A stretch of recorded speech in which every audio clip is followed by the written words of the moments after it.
take a look at the lineups for today's game. First for the visiting Eagles, leading off as shortstops, number 4, Riley Handwerger. Batting second, the catcher, UMBC commit, number 18, Nick Pratt. Batting third, center field, number 6, Andrew Harris. Hitting cleanup, the third baseman, number 5, Patrick Smith. Batting fifth, first baseman, number 12, Adam Sidelek. Batting sixth, doing the pitching, number 20, Logan Frazier. Batting seventh, the second baseman, number 1, Julian Butler. Batting eighth, the DH, number 2, Michael DiBucchio, and playing in right field is number 10, Kyle Smoke. Smoke will not hit, DiBucchio will hit in his place. And batting ninth, the left fielder, number 7, Ben Bucci. And then the lineup for the host Admirals, leading off in center field, number 4, Fletcher Warner, freshman. Batting second, the third baseman, number 11, Lawrence Jacobs. Hitting cleanup, sophomore, first baseman, number 8, Caden Blank. Batting cleanup and doing the pitching, number 22, southpaw Matt Fisher. Batting fifth, the left fielder, number 5, Ben Campion. Hitting sixth, shortstop, number 6, if you like sixes, Sean Ward. Batting seventh, the DH, number 1, Dylan Fenn. He'll be hitting for the catcher, number 13, freshman Noah Ludwig.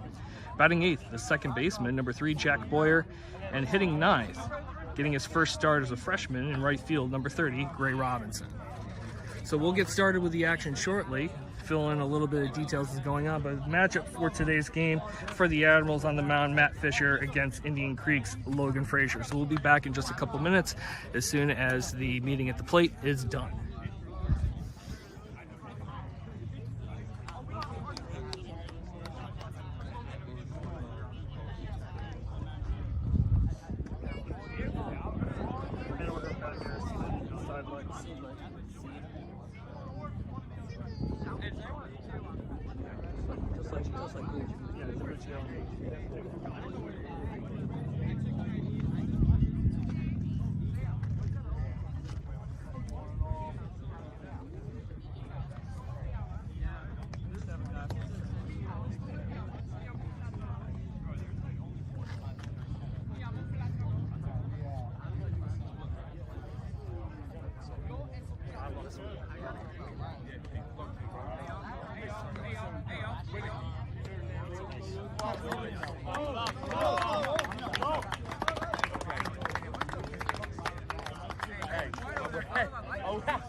So once again, good afternoon. Welcome to Kinder Farm Park here in Severn Park, Maryland.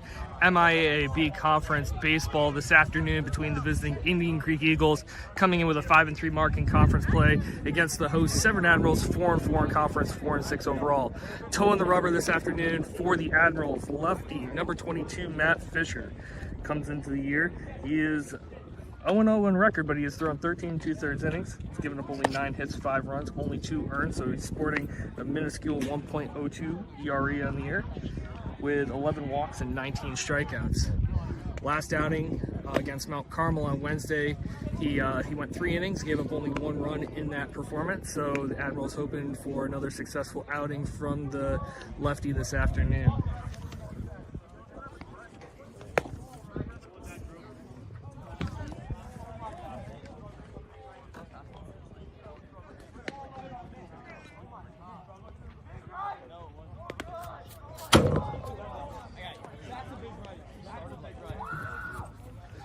So we'll talk about the lineups as they come to bat, but just a little bit about Indian Creek.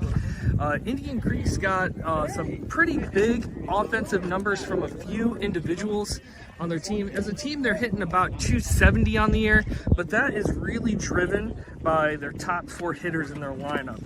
So the leadoff man, Riley Handwerger, hitting 538 on the year. Nick Pratt, a UMBC commit, catcher, is hitting 689 with a 770 on base. Andrew Harris, the 3-hitter, hitting 260 on the year, has 14 RBIs. In the cleanup spot, Patrick Smith has 3 homers and 17 RBIs, hitting 319. But once you go through the first 4 hitters in their lineup, the 5 through 9 hitters are all hitting under 200 this year. So really the key for Fisher and the Admirals, that's going to look like today, is to try to mitigate the damage from the top 4 hitters in the lineup and really attack the bottom half. So as warm-ups are complete, we're about to get underway. Leading things off for Indian Creek is the shortstop, Riley Handwerger.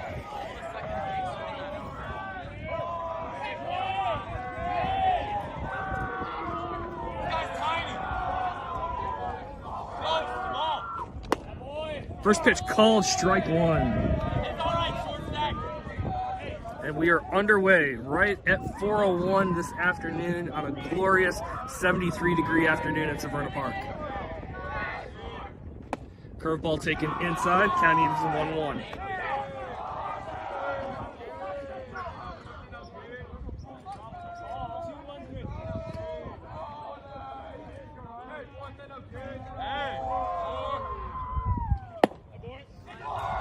Ball taken just low, 71-mile-an-hour offering from the lefty, moves the count to 2-1. So once again, Fisher on the year has no decisions, thrown 13 2/3 innings with a 1.02 ERA. Pitch fouled straight back from Handwerger, and the count works even 2-2. So once again, Handwerger hitting .538 on the year, 6 homers, 11 RBIs, 10 stolen bases. So when he gets on, he will be active. But just as a word of note, as we hear for this 2-2 offering from Fisher, curveball driven to left field for a base hit. So leadoff man gets on. Obviously hitters will hit, that's for sure. Handwerger showed that in that at bat, hitting .538 on the year. That brings up the UMBC commit, the catcher, Nick Pratt, hitting .689 on the year. That is not a typo. 8 homers, 21 RBIs, 770 on-base percentage. I don't know many people who play video games that would have those type of numbers, let alone in real life. Pickoff move to first, runner back standing up. So as mentioned before, Handwerger 10 stolen bases on the year. He's going to look to run. So Fisher, lefty, maybe going to try to give him a good look, maybe an A move at some point as Handwerger stretches out that lead at first, back to first, standing up. So he's yet to give him the A move, but he's definitely mindful of him. Just as a heads up, there is no disengagement rule in high school baseball. That is only in the professional major league ranks. So he can pick off as many times as he wants. Line in the pitch. Ball taken just outside, 72 miles per hour on the radar gun.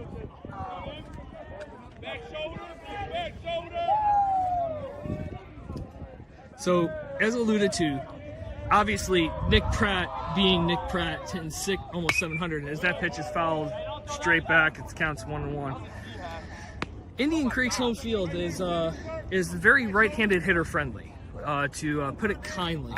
Down the left field line, 280, left center 270, straightaway center 300. To right center and right field, it plays a little bit more respectable at 360 and 330. But obviously, if you're a right-handed hitter, I mean, looking at Pratt here, it doesn't look like he needs much help, but he's definitely taking advantage of that short porch in left field at Indian Creek. Curveball fouled off, this counts 1-2. So as you'll hear this afternoon, there's going to be a lot of home run totals. Some of those are going to be obviously legit, but some of those might be a little inflated from that short porch and left here at Kinder Farm Park. It plays a little bit more traditional, 325 down the lines and 365 to straightaway center. Another move to first. Handwerger back in, standing up.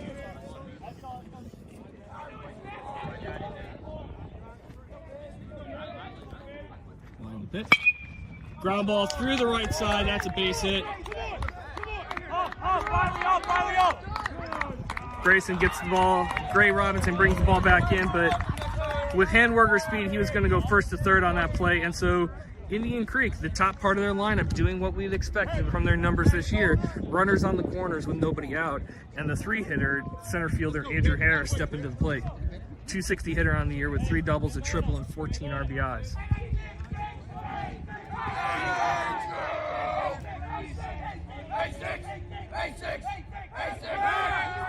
Kickoff move to first. Runner not going. Again, Fisher with only a 1.02 ERA on the year coming in. This is probably the best lineup he's faced so far, so he's in a little bit of trouble right now. See if he can work his way out of it. As that first pitch comes in a little bit low, leadoff ball.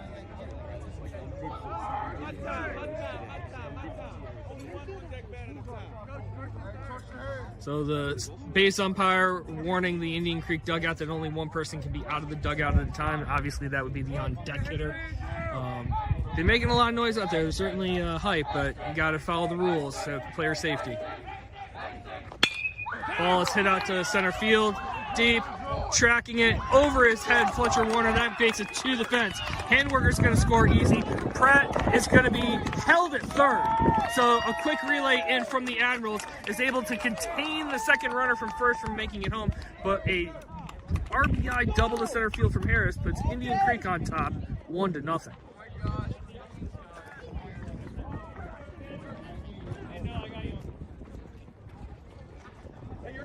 Now let's go. Stay hot now. So now batting the cleanup hitter, third baseman Patrick Smith, 319 hitter on the year with 3 homers and 17 RBIs. But as I mentioned before at the beginning of this broadcast, the top 4 hitters in their lineup are all hitting 260 or higher, but the 5 through 9 hitters are all hitting under 200. So let's see if he can try to work out of this a little bit here. First pitch, ball, nice block there by Ludwig, keeps the runner at third, but ball 1 to start. So Fisher led off the first batter of the game. He got a first pitch strike, the first batter, but he's fallen behind on the first pitch to the next 3 batters he's faced, working out of the stretch.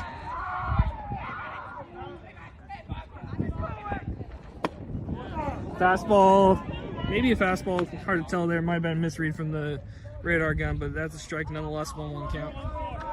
You can only be so trusting of a pocket radar. It's not a Bushnell.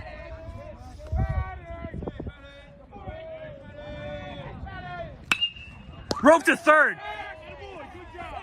and diving back to try to double off the runner at third, Lawrence Jacobs, but a great play nonetheless.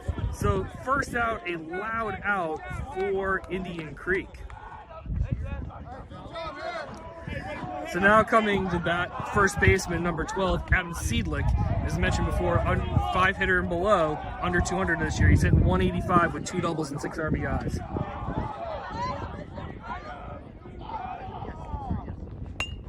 Check swing, foul ball.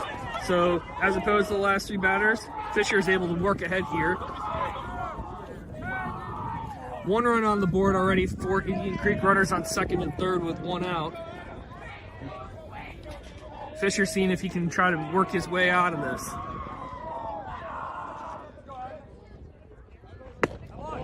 Fastball at 75 miles an hour, called strike 2. So 0-2 the count. Fisher maybe trying to do a little bit of Houdini act. You get runners on the corners, nobody out. Runners on second and third, nobody out. If he can get out of this with only 1 run given up, that would be quite the feat. Protecting there is Seidlich, and he fouls that straight back. The count remains 0-2. So back-to-back singles put runners on the corners. Double to center field, brings in a run, runners on second, third, line out to third, 1 out, an 0-2 count here on Seidlich. Slow curve, 61 miles an hour, taken for ball 1.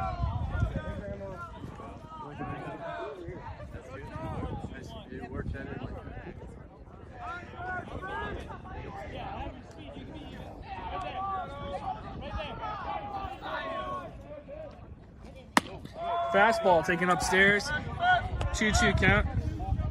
Maybe he's trying to play with his eye level here, maybe to come back down at the knees.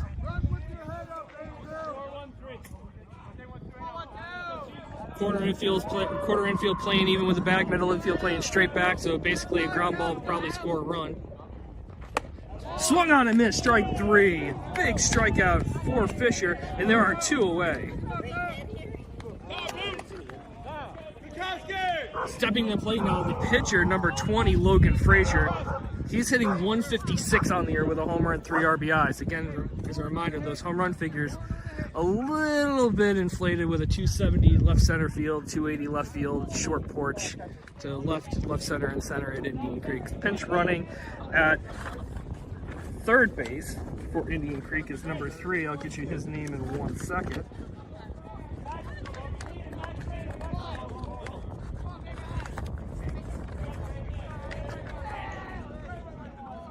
Andrew Kokoski. I should have known that one. I worked with his father for a period of time. Fisher comes set, curveball, bends just inside, ball 1.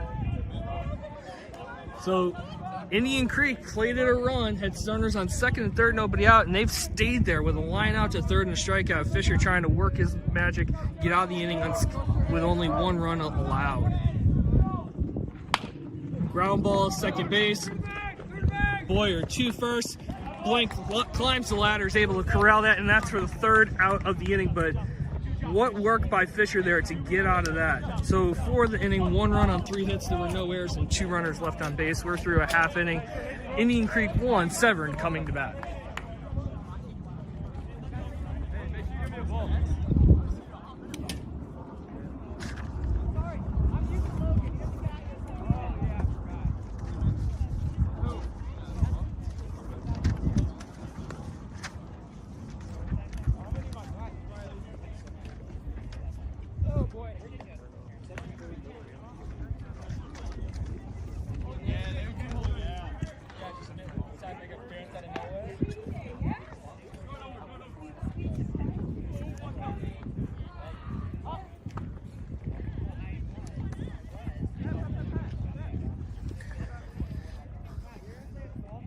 So while Logan Frazier, righty, is warming up, we'll fill you in a little bit about him. Just making his way out to the mound now as he was the last out of the previous inning. No clock rules here in high school baseball. So Logan Frazier, number 20. He is currently 1-0 on the year with a 4.06 ERA and 10 1/3 innings pitched. He's given up 11 hits, 8 runs, 6 earned. Walked 5, struck out 9, 57% strikes, which is pretty consistent with the team as a whole this year. So Severn going to probably look to be aggressive, attack the zone, try to swing their way on. Severn has been pretty aggressive hitting-wise this year. The team average hits .290, among the best in the MIAA. Not a ton of pop shown, but they're definitely shown that they're going to hit their way on. But also, as mentioned before, playing in a little bit of a larger park by MIAB standards than some other places, you're not going to see the home run totals as you might see from other schools. And Severn being a young team, if they can play around 500 ball this year, maybe even slightly above, that's going to be quite an accomplishment and something to really look forward to for future years with a team that is dominated with freshmen and sophomores and a couple juniors.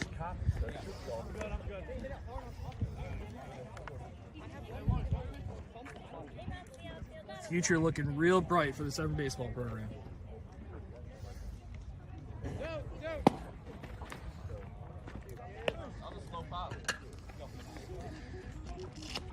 So leading off the game, bottom of the first, I should say, for the Admirals is a freshman, center fielder number 4, Fletcher Warner, coming into the day with a .382 batting average with a team best 13 runs and has swiped 10 bases.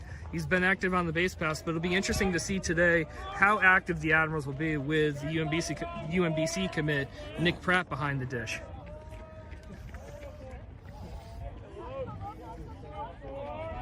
As I was watching during the warm-up, Frazier, righty, on the mound, number 20. He was mid-70s for his fastball. We'll see how he is in the game.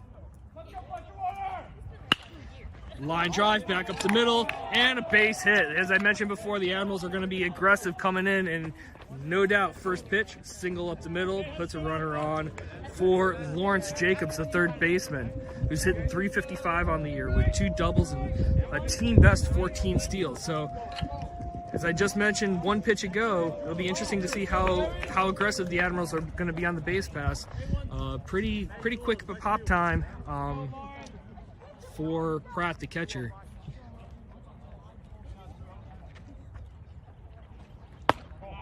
Fastball taken upstairs, ball 1. Jacobs with a nice play at third to snag a line drive, would have saved 2 runs, almost got a double play out of that, helped contain that first inning to just 1 run allowed. That ball is driven off the end of the bat. Center fielder actually lunges up. He kind of misjudged that a little bit, but does corral it, and there is one away. A good swing from Jacobs, unrewarded, but nonetheless, do the right things. Generally speaking, good things will happen. It is the story of life, baseball.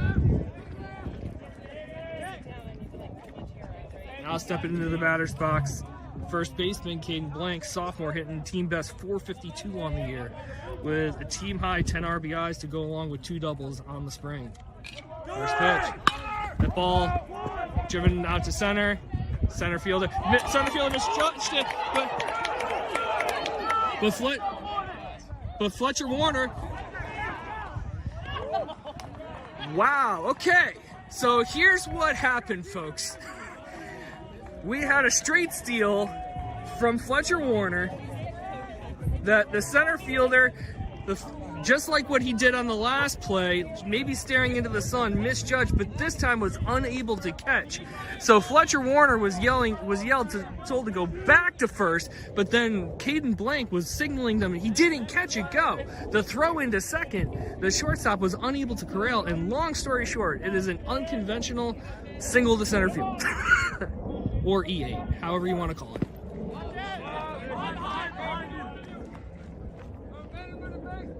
And all that for now, Matt Fisher, number 22, the pitcher, hitting .345 on the year with a double at 6 RBIs. He has one of the highest exit velos among anybody on the team. When he puts barrel of the ball, it gets hit hard.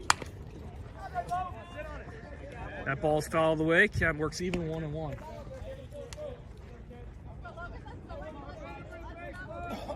So Severn able to mitigate damage to just 1 run in the top of the first, looking to respond with 1 or even more here with the first 2 men on and nobody out. Ball through the hole, base hit, rounding third, coming home to score.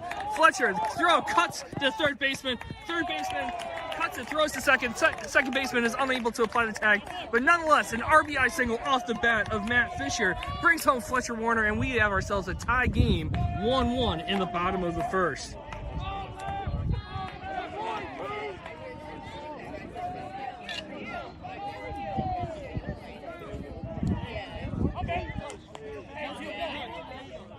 That brings to the plate left fielder Ben Campion, .258 hitter with the team best 4 doubles and 7 RBIs this spring.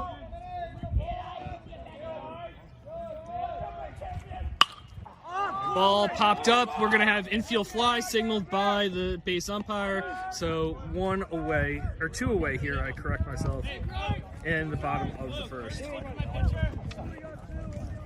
All right, and so we're going to have a courtesy runner running at first base for pitcher Matt Fisher. It's going to be number 7, David Livingston.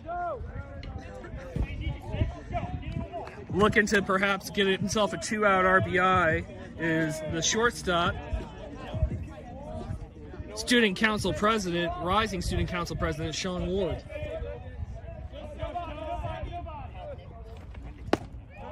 Ball taken down low for ball 1. Ward hitting .214 on the air with a double and 3 RBIs, looking to increase that total as Severn has pushed across a run already to tie the game at 1, looking for more here in the bottom of the first. Curveball taken, ball 2. Every Severn hitter so far today has either put the ball in play with 3 or fewer pitches. They've been real aggressive, as you'd expect with a pitcher who's been pretty good at throwing strikes this year. Fastball, 75 miles an hour, taken inside, ball 3, and we works the count 3-0. So Ward about to see more pitches than any other Severn batter has so far this afternoon. Up ahead 3-0 in the count. Does he have the green light? 77 on that fastball, 4 strike 1.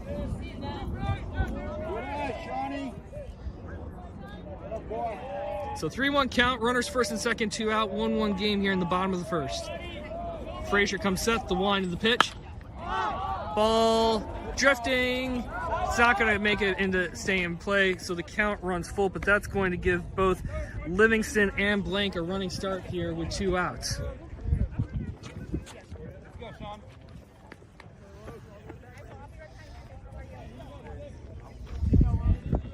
Sean.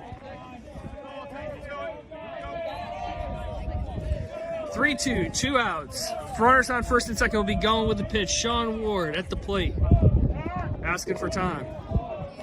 Again, not major league rules. It's not that there's any limit on timeout requests or pitch clocks, although that is coming to the Division I baseball level next year.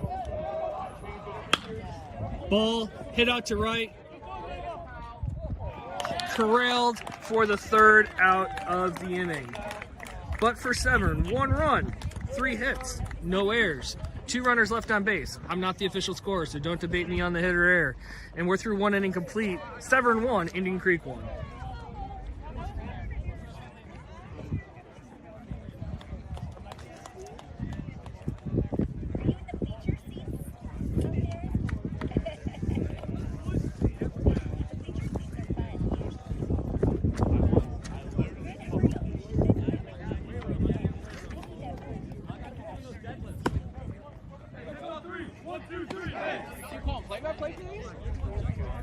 Yeah. Well, I have to record you.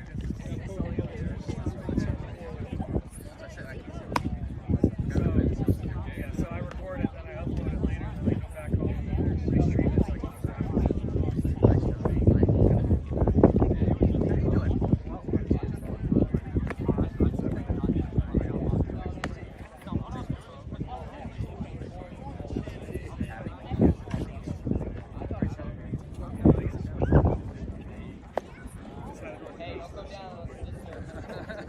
fun times ahead. I saw your youngest pitcher on the third. Oh, did he? Yeah, the top. Okay. Tracy ran down to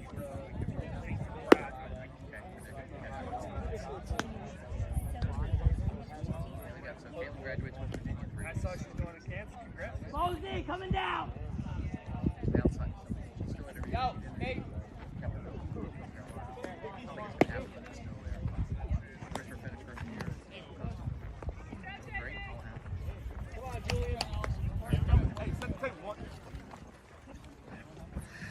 All right, here we go. In the top half of the second inning, leading off for Indian Creek is the second baseman, number 1, Julian Butler, 190 hitter on the year. No extra base hits, but does have 5 RBIs. 1-1 game. Indian Creek played at a run. They actually single, double, scored a run, had runners on second, third, nobody out. Fisher was able to wiggle his way out of that in the top of the first pitch, fouled off, strike 1.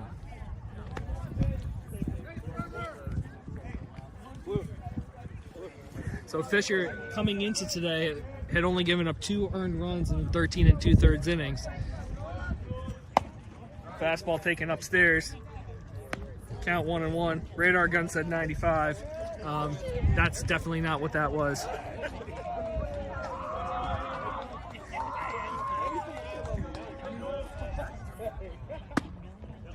Called strike 2.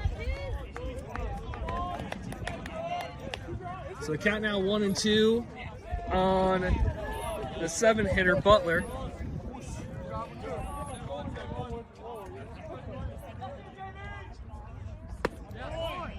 Curveball jelly legged him, but it just broke inside. Count even 2-2. 60 mile an hour on that pitch. That seems a little bit more accurate. Fastball tries to climb the ladder there. Count runs full 3-2.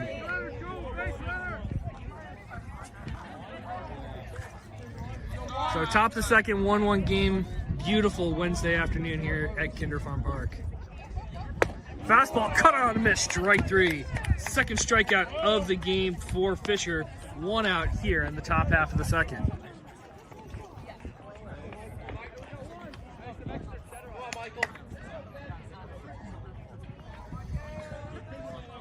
That brings to the plate the designated hitter number 2, Michael DiBuccio.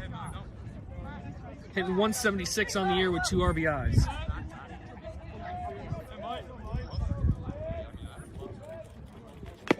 Fastball foul tipped into Ludwig's mitt for strike 1.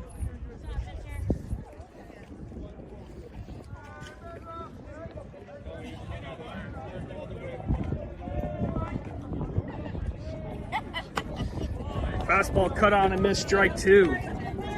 So Fisher being real aggressive with the bottom half of this order. As mentioned before, Indian Creek hitting about 270 on the year as a team, but their top 4 hitters are accounting for almost all of that damage. Curveball, chopped, up the middle. Boyer picks it, throws to first. Unable to pick, scoop it out at first base is Blank, and that's going to be an infield hit for DiBuccio. Bounced it over Fisher. Fisher couldn't do anything with it. Boyer did a nice job coming up with that cleanly, rounding it, trying to make a throw on the run there. Caden Blank, the first baseman, tried to help him out, but was unable to scoop it clean. So runner on first, 1 out for the 9-hitter, Ben Bucci. 174 in the year, 2 homers, 7 RBIs. No walks with 22 strikeouts. Fastball taken upstairs for ball 1.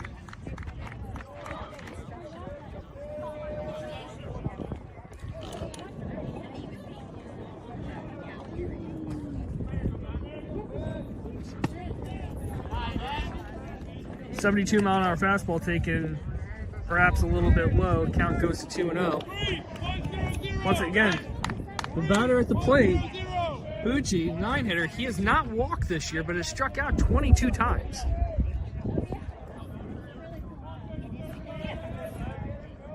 Runner going. Fastball taken upstairs. Ludwig fires down, but DiBuccio had that beat. That was clearly stolen off the pitcher there, and the count runs to 3-0. This is the part of the lineup that Fisher wants to definitely try to be more aggressive with an attack. You don't want to put ducks on the pond for their top 4 hitters that are hitting 538, 689, and so forth.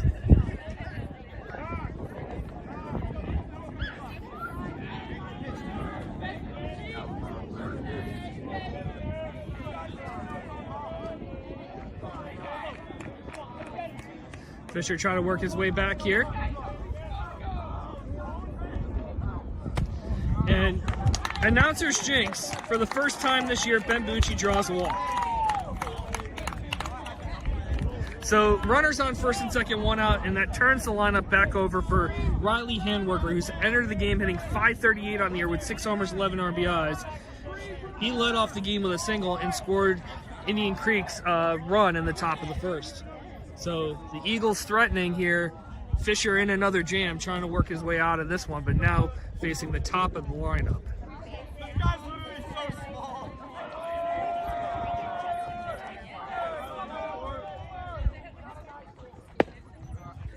Fastball taken, down low, ball 1.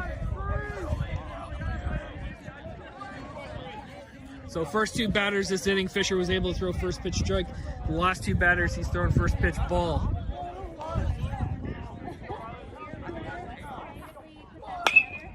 Ball driven foul. Hits a tree. Count runs even, 1-1.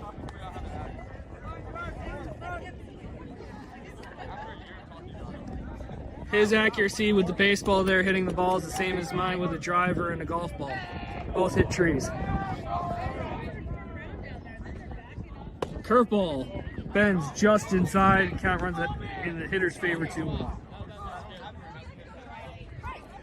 So Fisher's had to kind of redline it a little bit here. He had to really work out some trouble in the top of the first. He's now in a dangerous spot again here in the top of the second.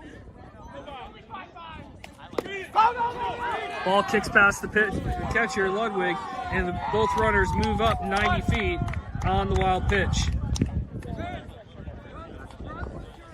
So now Handwerker ahead in the count, 3-1. Middle infield's going to play back, concede the run. Third base playing even with the bag. Caden Blank, first base, playing behind the bag. So basically anything to the right side will bring home a run.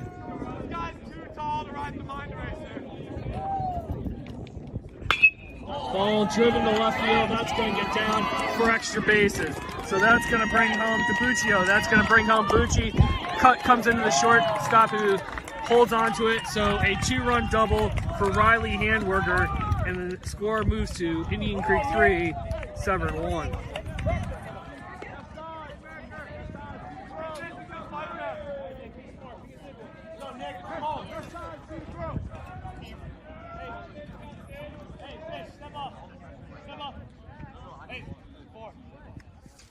So that brings to the plate Pratt, but with first base open and a guy who's hitting 689 on the year, who singled his first time up, they're going to intentionally walk him. That's the smart move.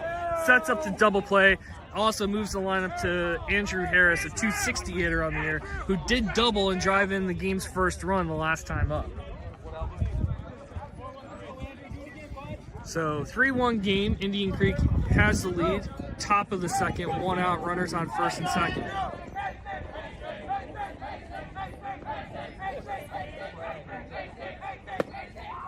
Fastball taken just low. 1-0 the count.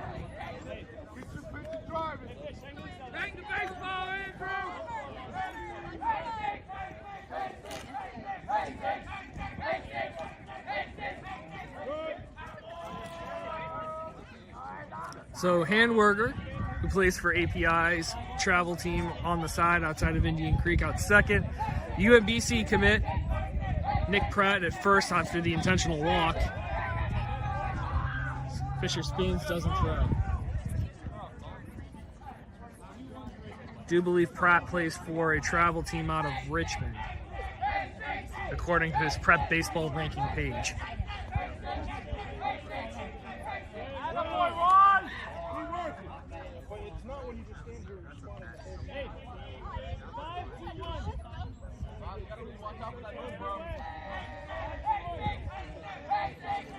Fisher finds one he likes. Boyer moves back. Pickoff move goes into center field, but Warner, backing up the play, is able to prevent Handwerger from advancing to third. So no harm, no foul there. Ward tried to sneak in behind Handwerger on a design pickoff move, but to no avail.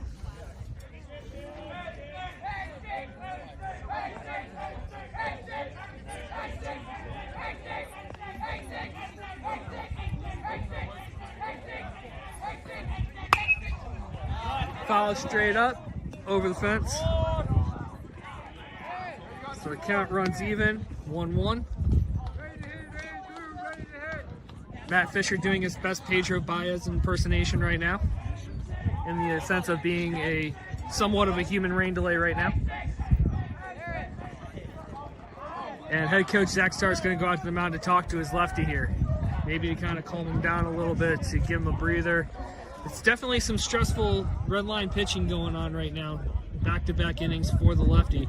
Came into the day with a 1.02 ERA in 13 2/3 innings, but he's given up 3 earned so far in an inning and a third, with more prospect for damage here for Indian Creek. So nice mound visit from Starr. Let's see if he's able to get his southpaw to command the zone and attack these dangerous Indian Creek top half of the lineup hitters.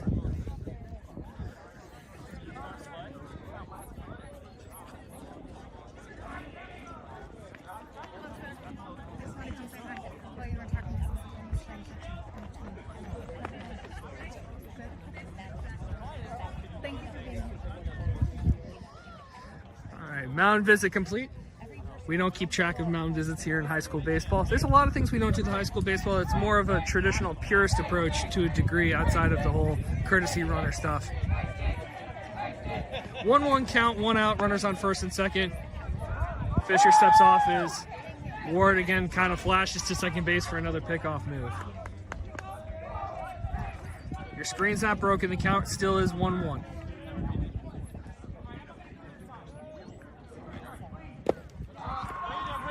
Taken down in the dirt, 2 on the count.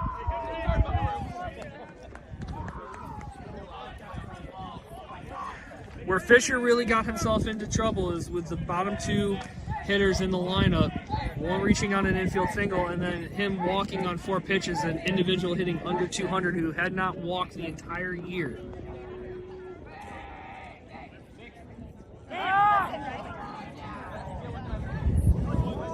We might want to create a graphic for fake pickoff move because that's probably got to be at least the 5th or 6th of this sequence.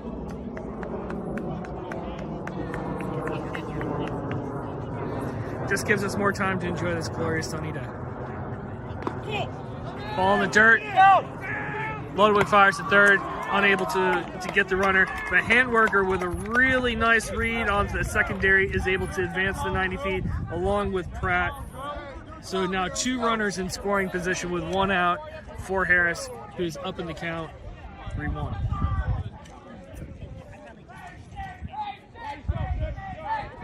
Admirals just looking for an out somewhere. They will concede the run. They need the outs. Fastball taken down low, ball 4. So the bases are loaded for their cleanup hitter, Patrick Smith.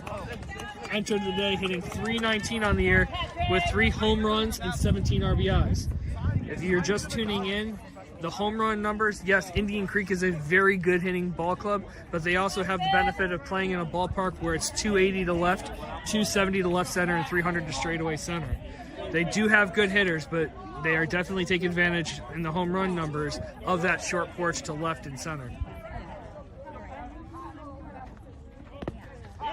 Nice block by Ludwig. Ludwig tries to throw behind the runner. Jacobs was able to pick it while getting tripped from Handwerker trying to get back. But keeps the ball in front of him, doesn't allow Handwerker to get back or advance. So first pitch ball. Nice job by Ludwig so far, keeping the ball in the dirt in front of him. Working hard behind the dish, the freshman. Ball 2.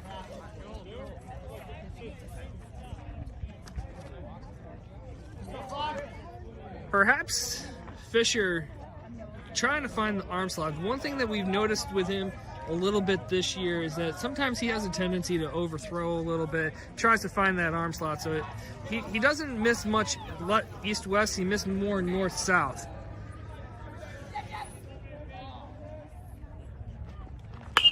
Ball's popped straight up. That's going to be an infield fly effect. So the batter is already out as Blank corrals it behind the pitcher, but that is a huge second out for the Admirals.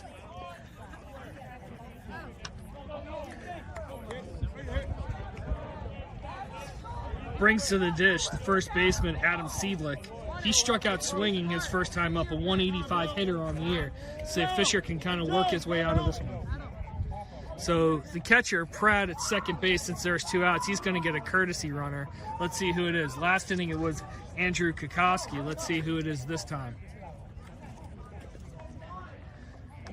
As we play the Jeopardy waiting game music to find out who that runner is going to be.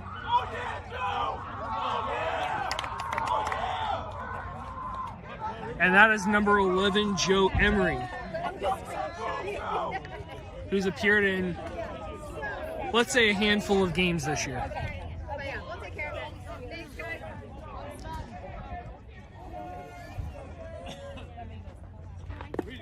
Another nice block by Ludwig. He is putting in some serious work behind the dish. He's saved a couple runs so far for Fisher and the Admirals. Fisher grinding, trying to fight it. See if he can get out of this inning with only giving up 2.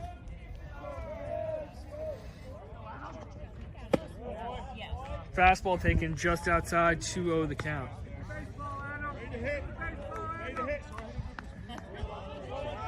Fisher's had his back against the wall in a number of different outings. Against Friends,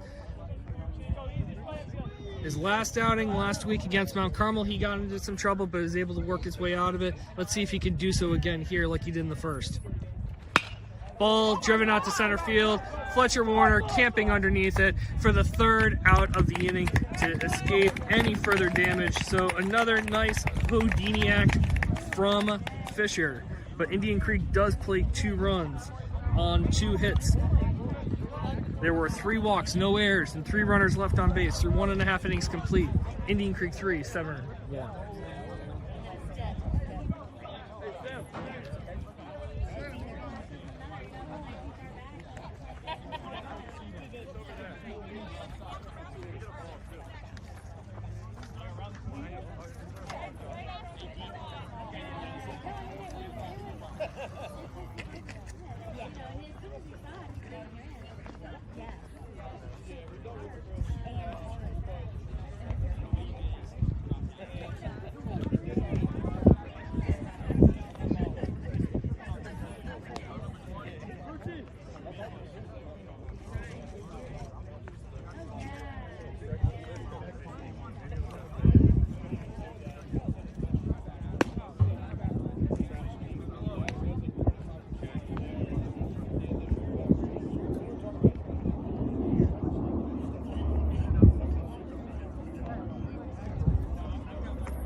All right, leading off the bottom half of the second inning, Indian Creek 3, Severn 1 is the designated hitter, Dylan Fenn.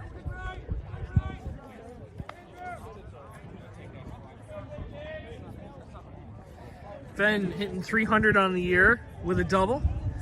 He's designated hitting for the catcher, Noah Ludwig, who has really done yeoman's work behind the plate, blocking a number of balls that would have potentially brought in a couple of runs with runners in scoring position. So Ludwig being big as a freshman for the Admirals, keeping this a 2-run ball game as Fenn steps in.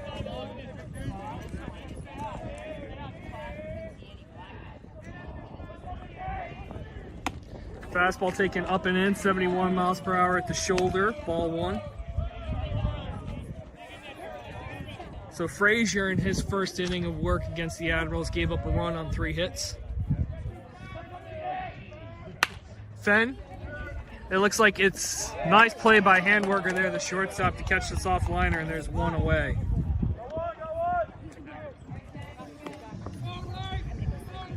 So stepping to the plate for the Admirals now, reincarnate of Gerardo Parra, walk-up music, Baby Shark, is Jack Boyer.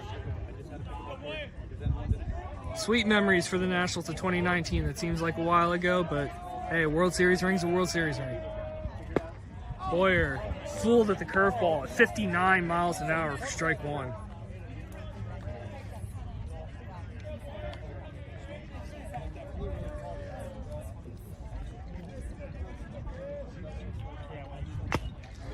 Boyer follows that straight back. The Admirals have been very aggressive in all but one of their plate appearances so far this afternoon. They've only seen 3 pitches or fewer. So recognizing that Frazier's going to be around the plate, throws about 57% strikes on the year, the Admirals looking to be aggressive and attacking the zone, finding a good pitch to swing at and doing something with it. Boyer hitting 200 this spring with a double and 3 RBIs. Down in the count, 0-2.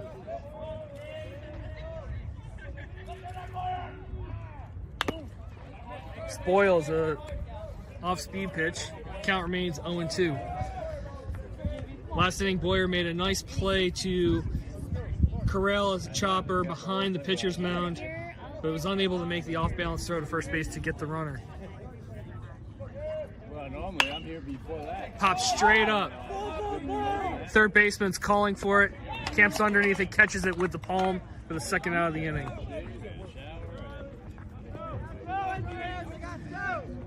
Now batting for the Admirals. Second at bat of the entire spring. First start in the lineup. Number 30, Gray Robinson, a freshman. So big opportunity front for the youngster. Frazier comes set. 77 mile an hour fastball taken for strike 1. So Frazier's been sitting mid-70s. 77 is about what he's topped out at this afternoon.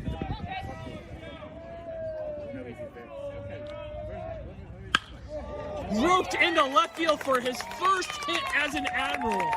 Nice job. Congratulations, Gray Robinson. A 2-out single turns the lineup over for the Admirals.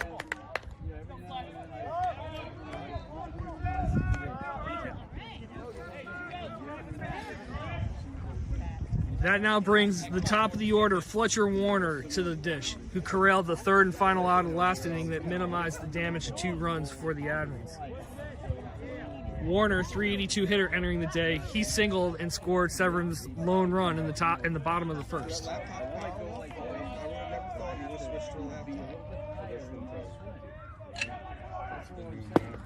Fastball taken away, ball 1. Nice stretch there from Pratt, the UMBC commit, the catcher.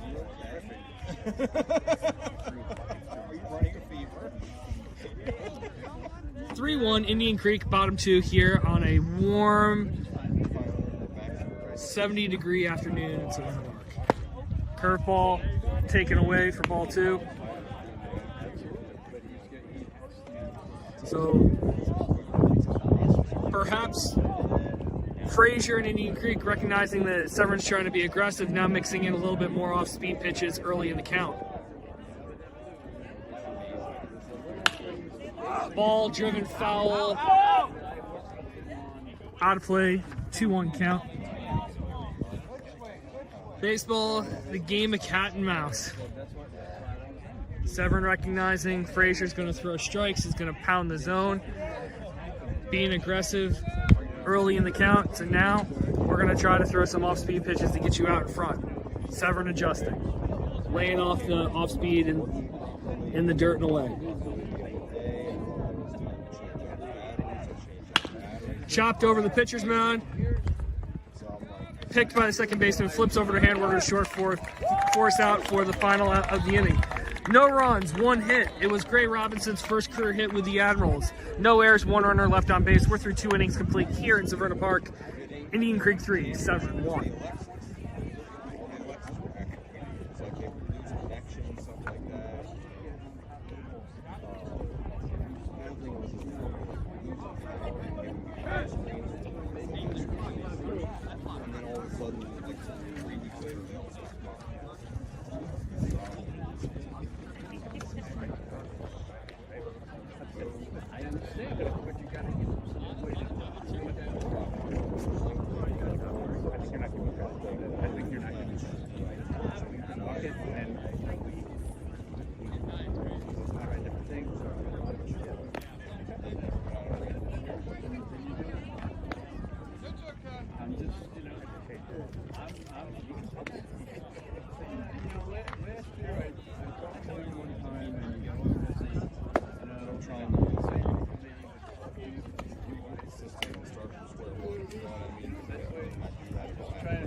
All right, we are back, top of the 3rd inning. Indian Creek 3, Severn 1. Matt Fisher on the mound in his 3rd inning of work. He's had a lot of activity early in innings. He's able to work his way out of it with minimal damage. He's now going to be facing his pitching counterpart, Logan Frazier, who grounded out to second his first time up.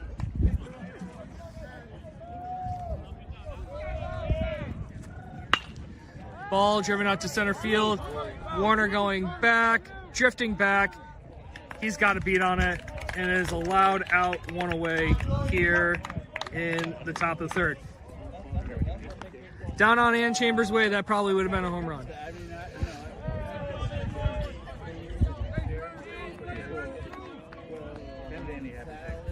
As I alluded to before, left field's 280, left center 270, and straightaway center 300. Deep center, right center is 360. First pitch, fastball, taken inside, ball 1 to Julian Butler. He struck out swinging to lead off the last inning for the Eagles. 190 hitter entering the afternoon. Cut on a miss, strike 1. So Indian Creek 5-3 in conference play, Severn 4-4, but we're in 2 different divisions for MIAB conference baseball. So the Admirals are in the black division, as that pitch is cut on a miss, strike 2, works ahead 1-2, whereas the Eagles are in the red division. There are a number of very good teams in that division. Fastball cut on, followed straight back. So Gerstel, solid program this year in that division. St. John's Catholic Prep, I believe they beat Friends 18-4 earlier this week, is in that division. Boys Latin, who Severn's got next tomorrow, pitch taken just low, 2-2. McDonough in that division. So it's a real shame that there's 5 really good teams in that division, but only 4 of them are going to get a playoff berth. That pitch cut on and fouled straight back. So Butler fighting here, 2-2 count. So as the standings currently lie on the MIA website, which hopefully is most up to date, Indian Creek with their record right now is currently 5th in their division with a 5-3 record. Curveball, grounded to first, Blank backhands it, steps on the bag, and we have 2 away. All right, Michael, get it started. That brings to the dish Michael DiBuccio, designated hitter. He had an infield single to second base behind the pitcher's mound his first time up. Later came around to score on the 2-run double from Riley Handwerger in the second.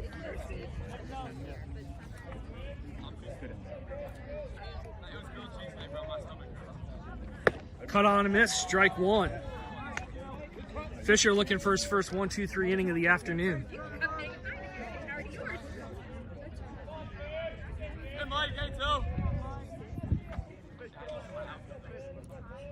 Severn currently at 4-4. He steps off the mound. Severn currently 4-4 in the black division, which would actually puts them in a tie for second place in the division. However, they are behind in the tiebreaker. Is currently the head-to-head with St. Paul's. Currently breaks in St. Paul's favor. So currently 3rd in the division. Fastball cut on a miss, strike 2, and it's quickly 0-2 on the 8-hitter, designated hitter DiBuccio, who entered the day hitting 176. So again, Indian Creek, they're 1, 2, 3, 4 hitters, 538, 689, 260, and 319, but they're 5 through 9, all are under 200. As he tries to elevate and climb the ladder there, it doesn't get him to chase. Good waste pitch on 0-2. The count runs to 1-2.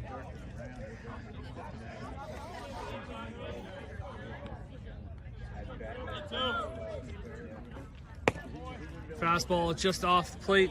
Count runs back even, 2-2.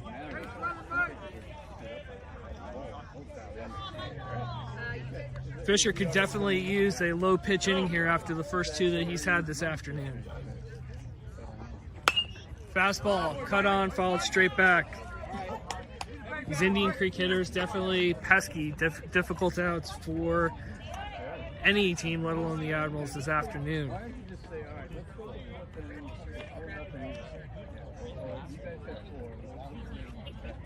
2-2 offering from Fisher.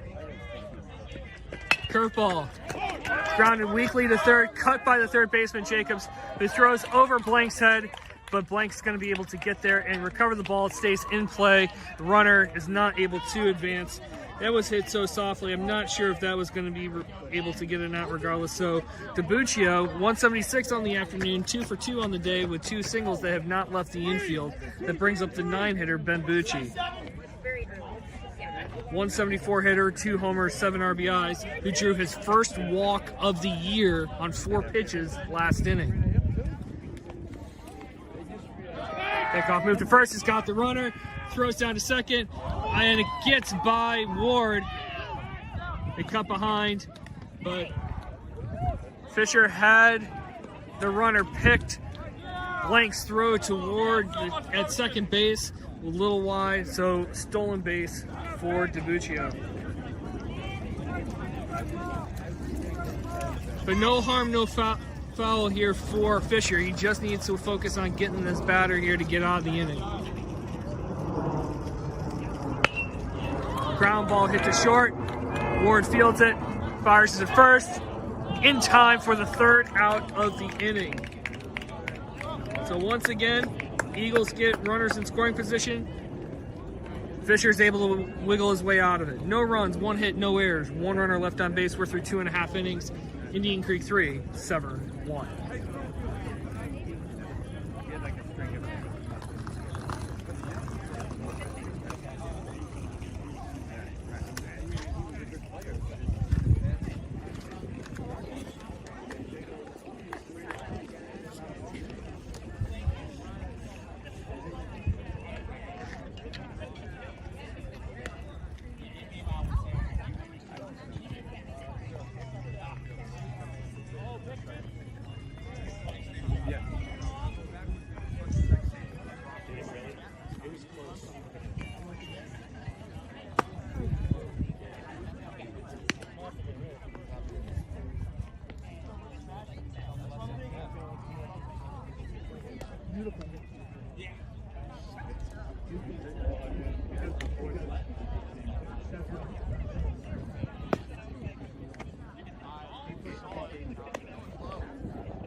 All right, welcome back here.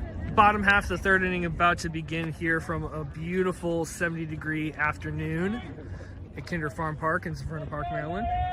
Indian Creek leads host Severn Admirals 3-1. Third baseman Lawrence Jacobs to lead things off. He flew out to center his first time up. A good swing, wasn't rewarded for it.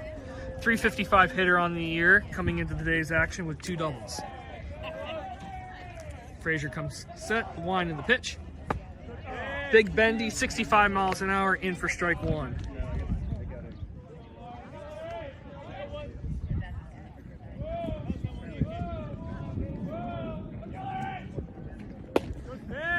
Goes back to the well, 64 miles an hour this time, 0-2. So as mentioned before, they went with a lot of fastballs early in the count first time through. Now sprinkling in the breaking stuff to lead off the hitter's second time through. Cut on a miss for strike 3, and there's quickly 1 away.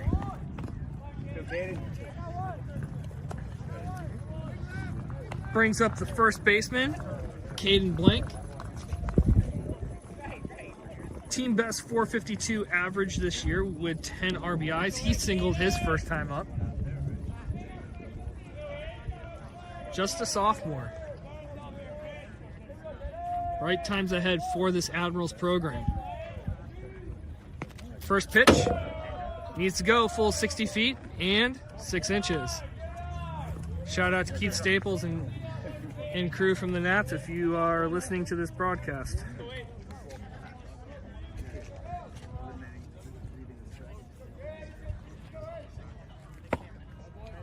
.74-mile-an-hour fastball, below the knees, ball 2.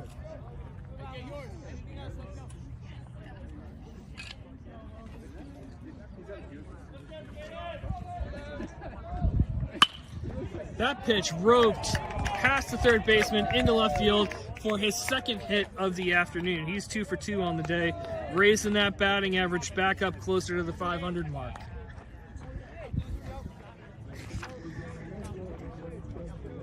So with a runner on first with 1 out comes the pitcher trying to help his own cause here, Matt Fisher. He had himself an RBI single his last time up. His 7th RBI of the season. Tied the game in the bottom of the first, but it's currently a 3-1 Eagles advantage over the Admirals.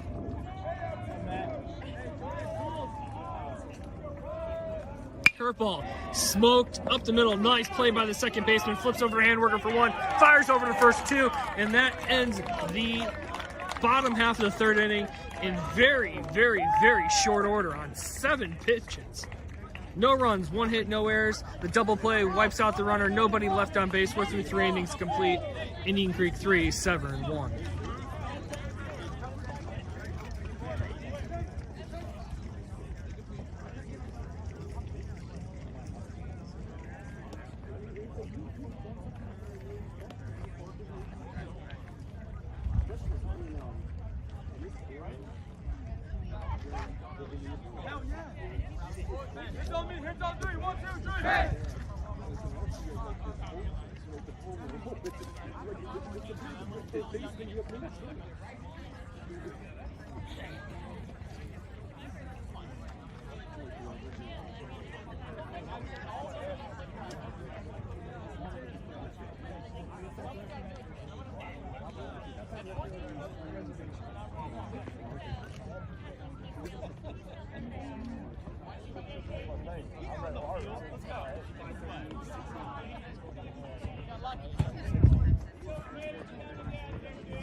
coming down.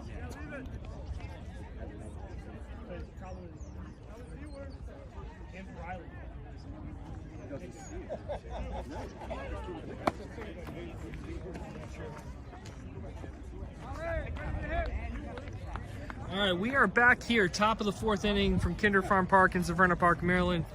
Indian Creek holds a 3-1 lead over your Severn Admirals. Stepping to the plate for the Eagles, their leadoff hitter, Riley Handwerger. He's 2 for 2 on the afternoon with a single, a 2-run double, his second plate appearance in the 2nd inning. So he's scored a run, driven into, has had a hand in all 3 of Indian Creek's runs this afternoon. Fisher back on the mound for the Admirals after a relatively quick.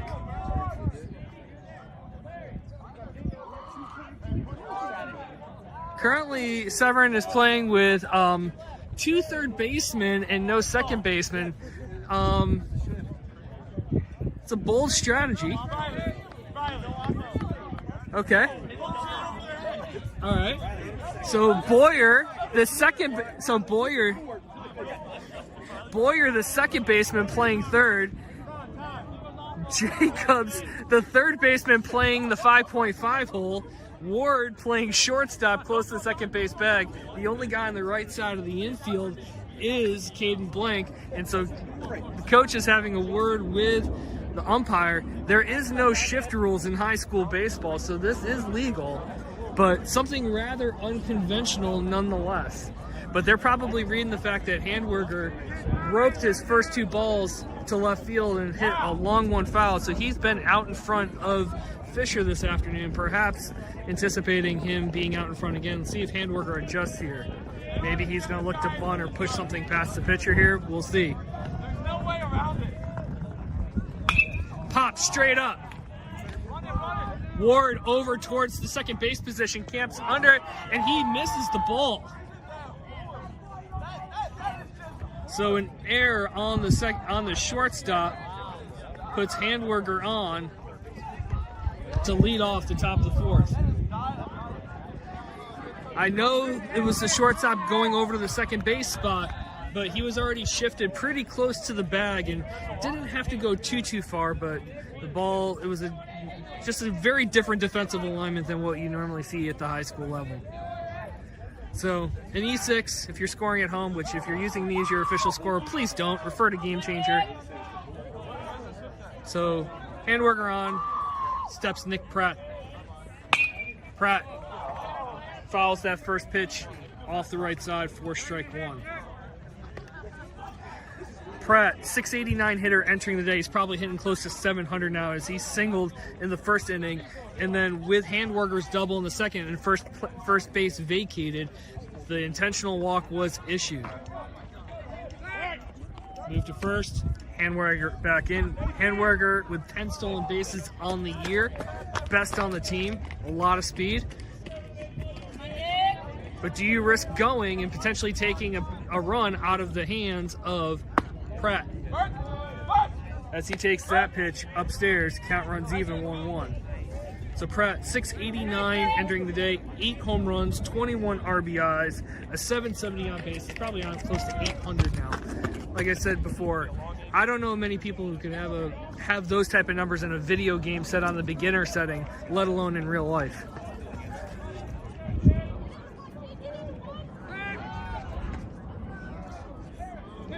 So Fisher is thrown over a couple times. He's yet to pull out his A move. We've seen it once or twice this year. He hasn't busted it out yet. Is that what? He's got him there. Pickoff. He's got him. He's dead to rights. It is a 1-3-6 pickoff, and that is the first out of the inning.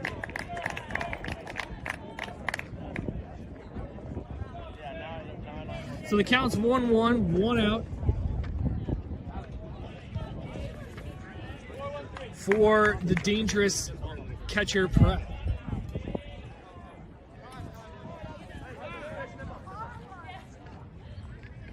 As it looks like a ball may have made it onto the field, some little kids playing down behind the fence of the left field line. Jacobs comes over, throws the ball back. Is those little kids' hero. So 1 out, top 4, 3-1 Indian Creek. Ball out in front, hooking foul. Count now 1 and 2. So in addition to just some crazy numbers, so 3 doubles, 2 triples, 8 homers, 21 RBIs, 15 walks. In all of those plate appearances, he has stepped to the plate 61 times on the year. He struck out 3, but he's down in the count 1-2. So 3 strikeouts and 61 plate appearances make that now 63 plate appearances this year. Down in the count 1-2. It'll be interesting to see here, but he is a very, very, very dangerous hitter. And this is the second warning from the base umpire about having 2 players out of the dugout for Indian Creek. The tone shifted there a little bit from the umpire. First time was a warning, second time was a little bit of a scolding tone. Indian Creek wanting to hit, but one at a time, folks, one at a time. Fastball, 71 miles an hour, taken upstairs. Count runs even 2-2. See if Fisher feels a little bit more emboldened to maybe take a chance and maybe try to dot one here, since Handwerker was picked off. It's a little bit less danger here. Missed the dart. Count runs full, 3-2.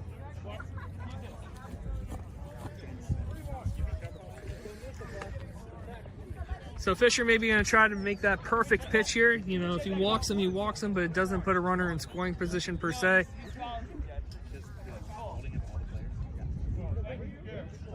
So 3-2 count.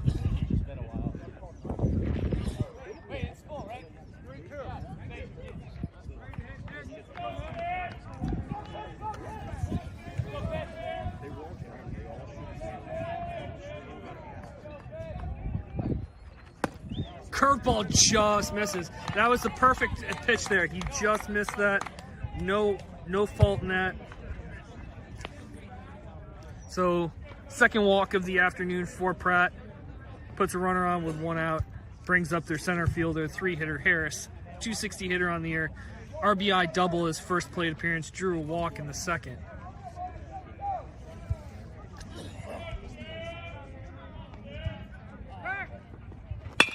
Ground ball to short. Let's see if they can turn 2. Feed over to 1. Boyer double clutches, is unable to get the ball out of his mitt cleanly, but they do get the force at second. And so Harris reaches on a fielder's choice. Pratt out at second, so they're 2 away.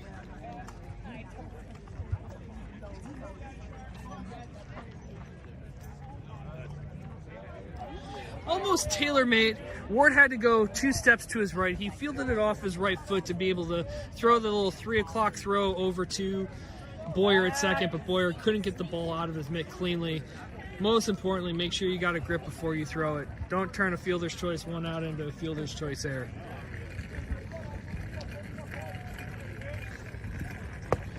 Curveball, cut on and miss for strike 1.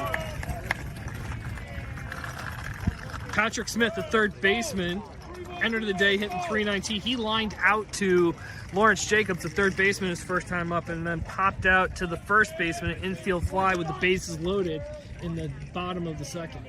So he's 0 for 2 on the day.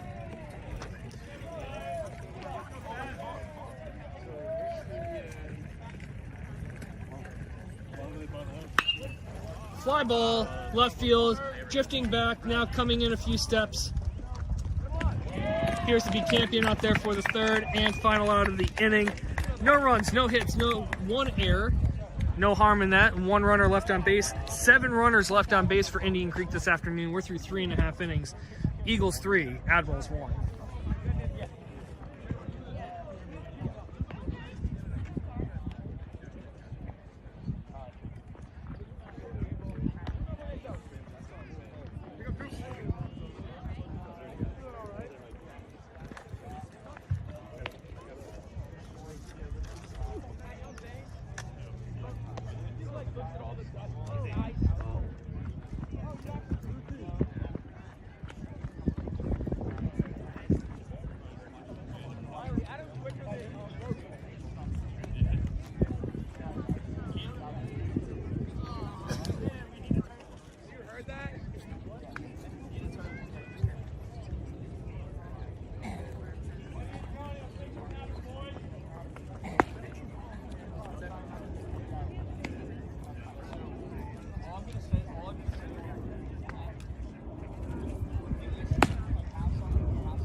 All right, warm-up's complete.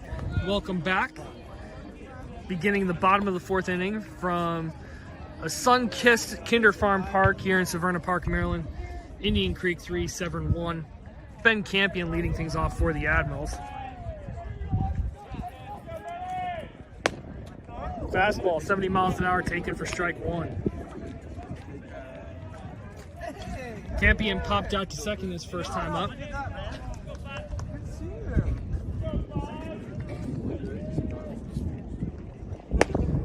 Fastball taken away, runs the count even 1-1. Campion, a .258 hitter with a team best 4 doubles this spring, and along with his 7 RBIs.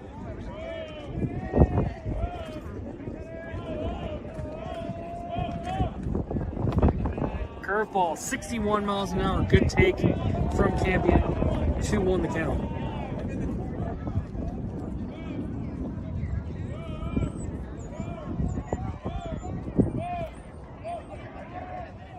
Fastball away, 72 on the radar gun.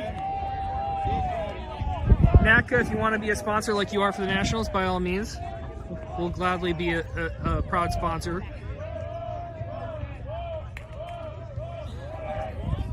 Fastball, ball 4. So the Admirals get their leadoff man on in the form of Ben Campion. Good way to start here, the 4th inning. Frazier's first walk of the afternoon.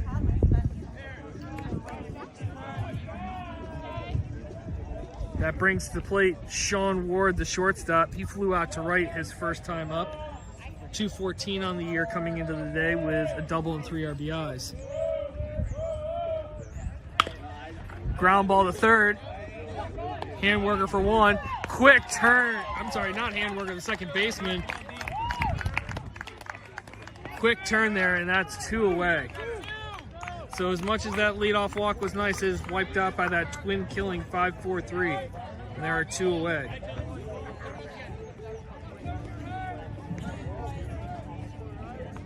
And that now stepping to the plate is Dylan Fenn. Hitting .273 this year as there's some softballers walking by the outfield fence in straightaway center. First pitch cut on, missed, strike 1. Fenn softly lined out to shortstop Handworker, who made a nice play to his right. It went over the third baseman's head, but he was able to catch that shoestring. Slide piece breaks into the zone at the letters, count 0-2. Good, Dylan. Good, 2-5.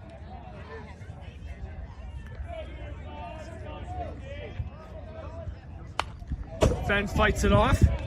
Count remains 0-2.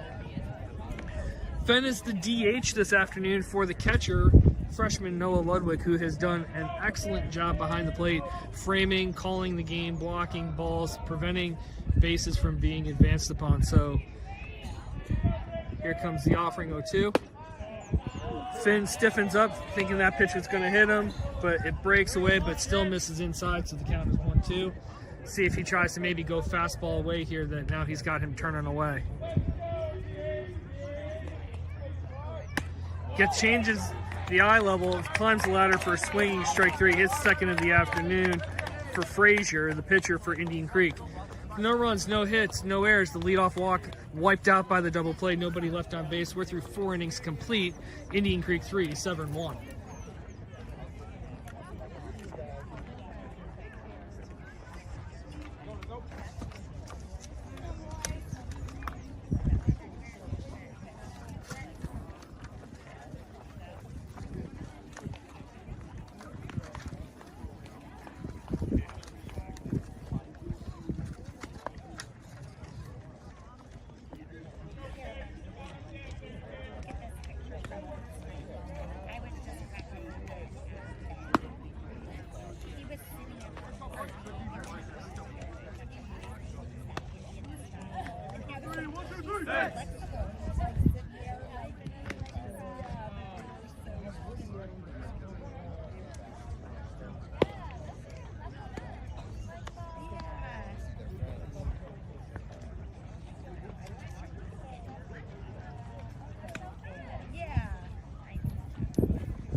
All right, welcome back here. Top of the 5th inning about to begin. Indian Creek leads Severn 3-1.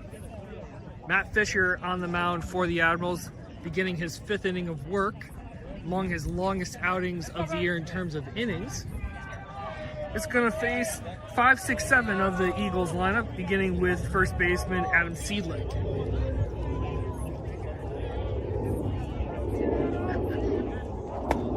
Fastball, checks down to first. First base ump says he did not go. Ball 1.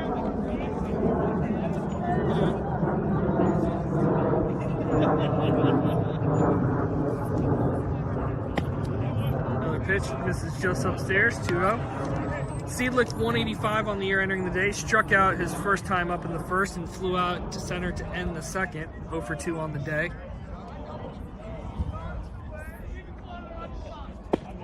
That pitch, 73 miles an hour, called strike 1 for Fisher. Indian Creek plated 1 in the first, 2 in the second.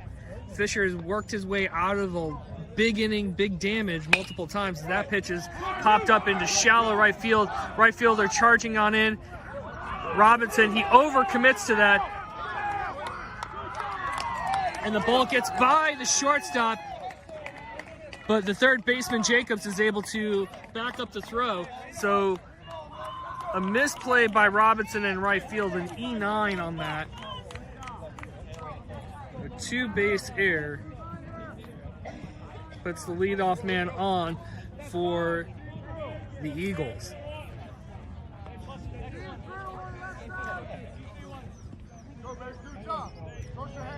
Now batting the pitcher, Logan Frazier, trying to help his cause here with leadoff man on second, nobody out.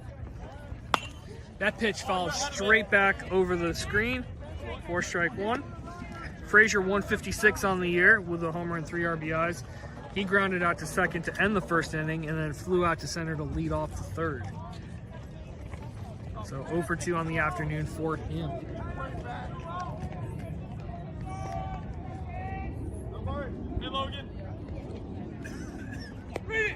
Ball skip bounces by catcher Ludwig, allows Seidlich to move up to third on the wild pitch.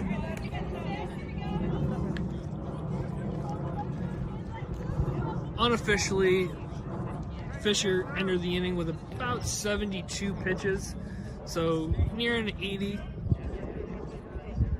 as there appears to be some activity down in the Indian Creek bullpen.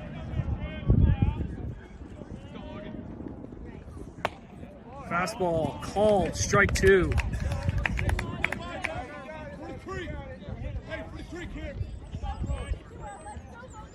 Can't see down to the Severn's bullpen as my view is obscured a little bit. Didn't get here early enough apparently. Fastball, nice stop by the freshman Ludwig to prevent that runner from coming home from third. Count runs even, 2-2.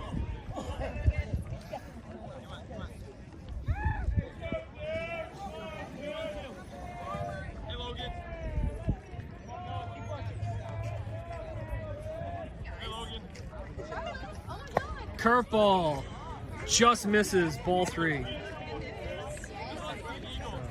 Count runs full, 3-2. 3-1 Indian Creek here, top 5, nobody out. Runner on third, who reached on a 2-base error by the right fielder Robinson. Fastball just misses inside for ball 4. He's had a couple narrow misses this afternoon, and pinch running at first base for Indian Creek is number 14, Samuel Herman, making his 6th appearance of the year. So runners on the corner, nobody out. Julian Butler, the second baseman, made a nice turn on that double play last half inning. Pickoff move. Oh, he was leaning there, but he was able to make it back just in time. Nothing worse that you can do as a pinch runner entering the game is to get picked off on the first move.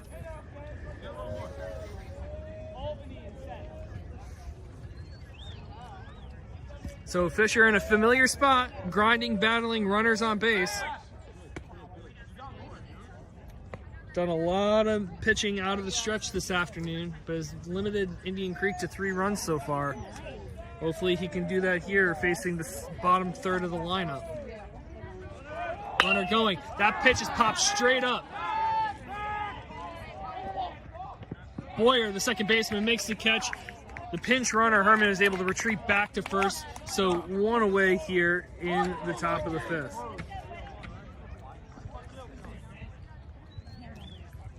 Now stepping to the plate is the designated hitter, Michael DiBuccio. He's 2 for 2, but both of his base hits have resulted with the ball not leaving the infield. A chopper over the pitcher's mound and a slow roller to third. But 2 for 2 nonetheless, with 2 steals, a 176 hitter on the year entering today's action. Another chopper, slowly hit. Baseball is a game where if you can hit the ball hard, generally good things will happen. You can hit the ball hard 3 times and be 0 for 3, and then you can hit 3 balls that pound the dirt, or 18 hoppers, and go 3 for 3 on the day, which is precisely what DiBuccio has done to bring in the 4th run of the afternoon for Indian Creek. So Eagles 4, Admirals 1. Let's go, Ben.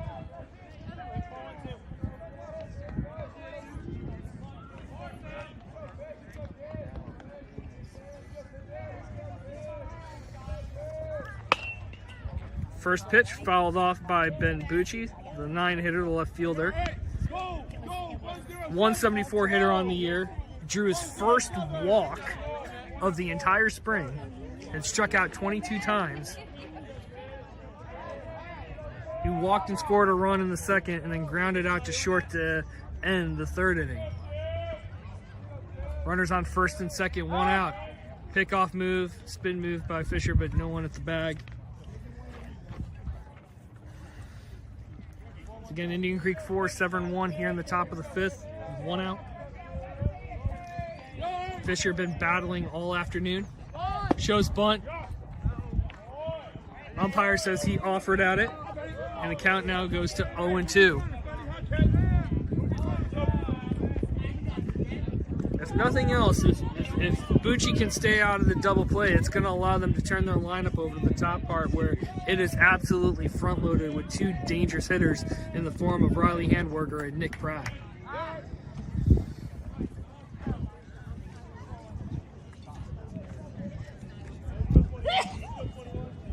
God bless you, as it is allergy season.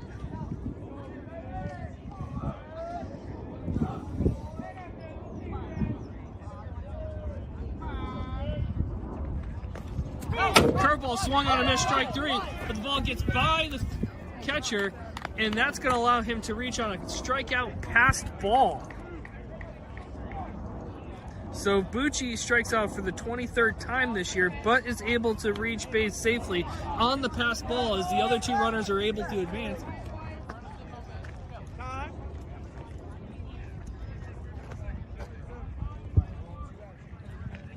Correction. Since the bases were occupied at the time, that is a strikeout, but the runners on first and second do advance to second and third on the pass ball, so there are 2 away. Correction on that, since the bases were occupied.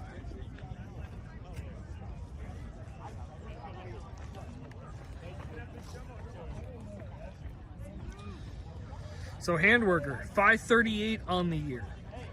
Singled his first time up, hit a 2-run double the second time up, reached on an error by the shortstop on a pop-up with a very unique defensive positioning as you see again here. So Boyer, the second baseman, playing at third, Jacobs, the third baseman, playing in the 5.5 hole, and Ward, the shortstop, playing behind the second base bag with Blank, the only person on the right side of the infield, as Handwerker takes that first pitch fastball inside for ball 1.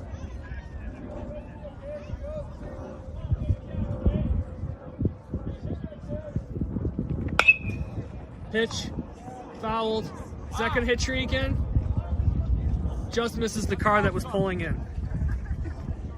Count runs even, 1-1. The game plan's been pretty obvious with regards to Handwerker. Inside, inside, inside. That's why you've got 3 guys on the left side of the infield.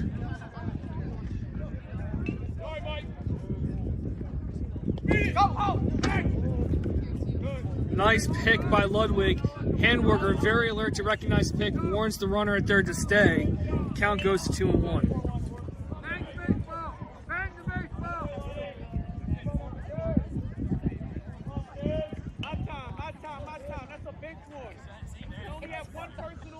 That is the third warning to the Indian Creek dugout.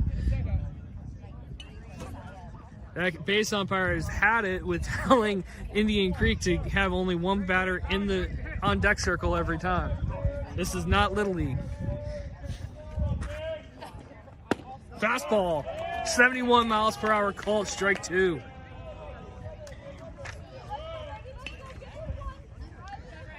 So Handwerker,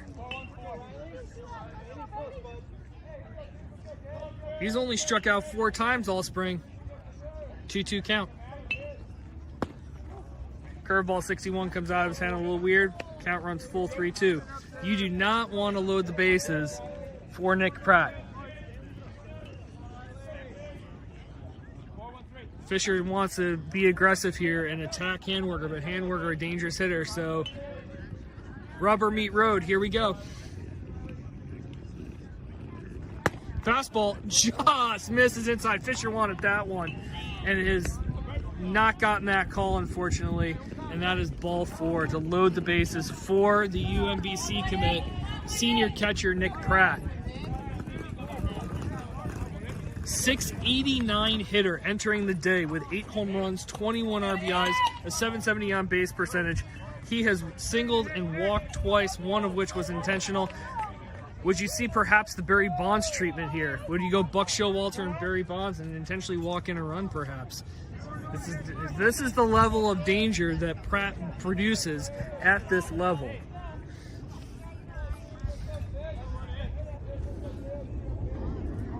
There are 2 outs, bases loaded.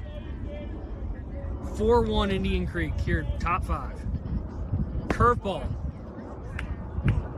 Oh, it looked like the umpire was going to call that for a second, but then he held off. Ball 1. Almost thinking that if Pratt ain't swinging at it, it's most likely not a strike.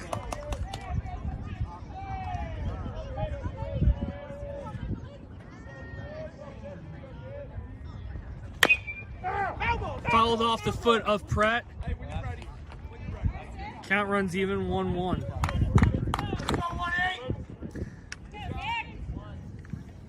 It's a big spot for Matt Fisher here. Around 90 pitches here in the top of the 5th. He's given up 4 runs.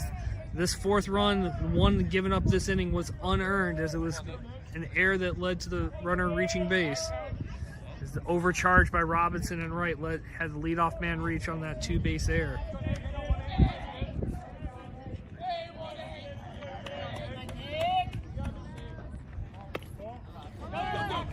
Ball gets by the catcher, throws, not able to get there in time, and so the pass ball allows the 5th runner to come home and score. So the count 2-1. Does Coach Starr decide to intentionally walk him, and he does. So that is the 2nd intentional walk of the day of Pratt. Makes sense. You don't want to let him beat you. You're down 5-1. You want to try to mitigate the damage. And so now that brings to the plate Andrew Harris, the center fielder. He's 1 for 2 on the day. He had an RBI double his first time up, drew a walk in the 2nd, and then reached on a 6-4 fielder's choice in the 4th.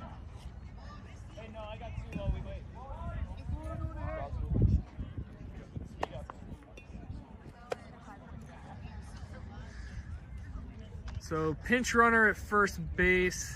Can't tell the number there because with 2 outs and Pratt catching, the courtesy run for him to allow him to get his gear on.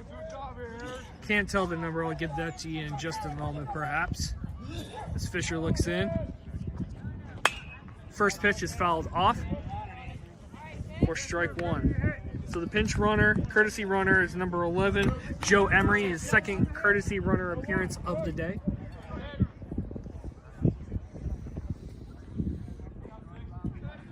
He courtesy ran, I think it was back in the 3rd inning. ground ball to short. Ward charges it, eats him up on the short hop. That's going to be an error that brings home the 6th run of the afternoon, the 3rd of the inning. Indian Creek 6, Severn 1.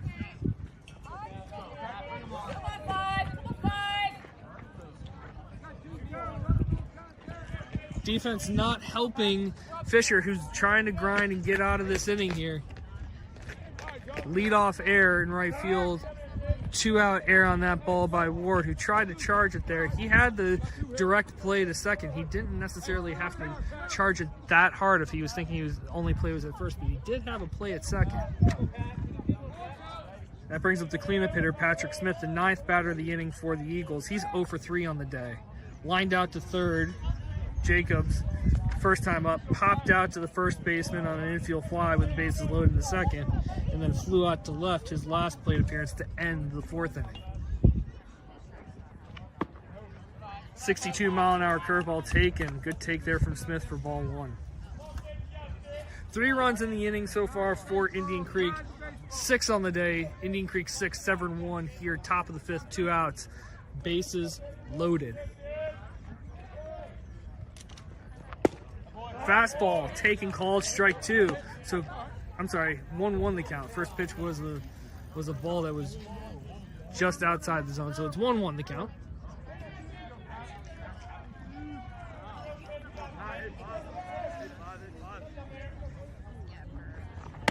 Fastball ducks away, is able to avoid hitting the helmet. 2-1 the count.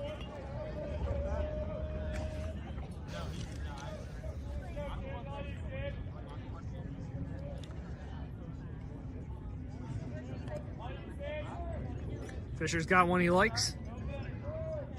Kick in the pitch. Fouled straight back. Counts now even, 2-2.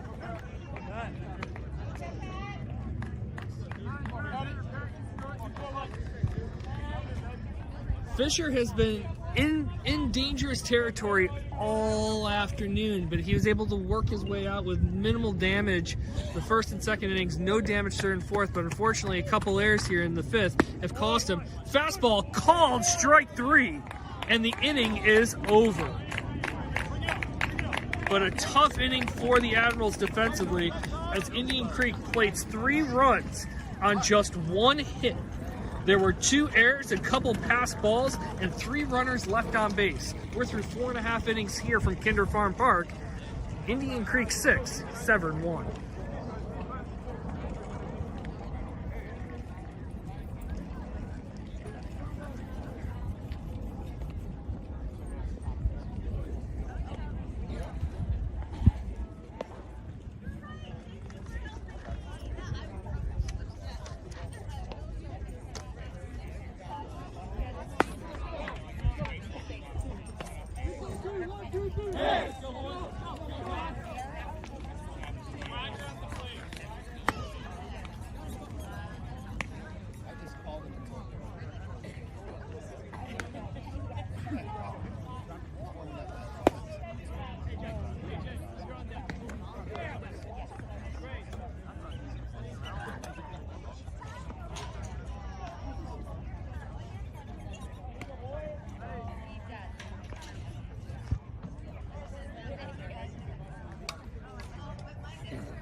All right, welcome back here to Severn Park, Maryland for some MIAA B Conference baseball, where Indian Creek, the visitors, are up on Severn Admiral 6-1.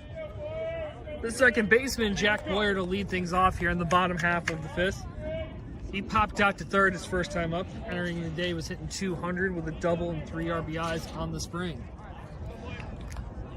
Indian Creek right-hander Logan Frazier on the mound for his 5th inning of work.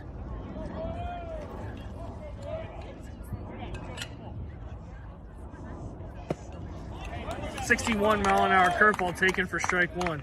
So Frazier's been the beneficiary of some good defense behind him. He's had double plays in the 3rd and the 4th inning. The one in the 3rd ended the 3rd. The one in the fourth wiped out a leadoff walk. Fastball, 73 miles per hour. Boyer's able to dance out of the way of that one. The count runs even 1-1.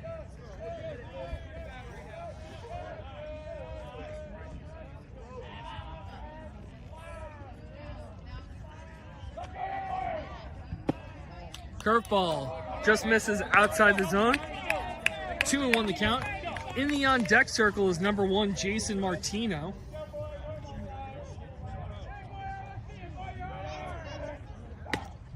Fastball taken for ball 3.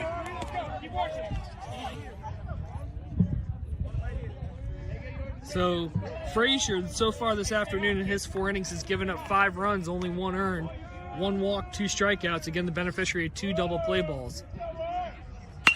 Ground ball up the middle. Handwerker funnels it in, fires over to first in time for the out. So now batting for the Admirals is number 1, Jason Martino. Martino, a junior, a member of my stats class. Shout out to him in my class. A 250 hitter on the year with a doubled his last home game against Mount Carmel a week ago. Takes that 77 mile an hour heater upstairs for ball 1. Martino does a lot of the catching for the Admirals, but Noah Ludwig has been admirable for the most part behind the plate this afternoon with a number of key blocks. Martino off the end of the bat. That's going to drop in for a base hit. Right fielder has trouble picking it up, but Martino content with the base hit. So the 9th spot for the Admirals, 2 for 2 on the day. Gray Robinson with his first career hit, his plate appearance back in the 2nd, and now Martino off the bench with a single to right. Turns the lineup over with 1 out for the freshman Fletcher Warner. Warner singled and scored into the 1st inning and then reached on a fielder's choice in the 2nd to end the inning. So 1 out, 1 on, 6-1 game. Indian Creek on top of Severn here at bottom 5. First pitch fouled up over the first base dugout. 4 strike 1. Scouting report on Frazier's been pretty consistent. He's been one to kind of not be too terribly overpowering. He throws mid-70s. Good command is right around the zone. So the Admirals have been quite aggressive this afternoon in attacking Frazier's offerings to the tune of 6 base knocks. Good eye by Warner. Count 1-1.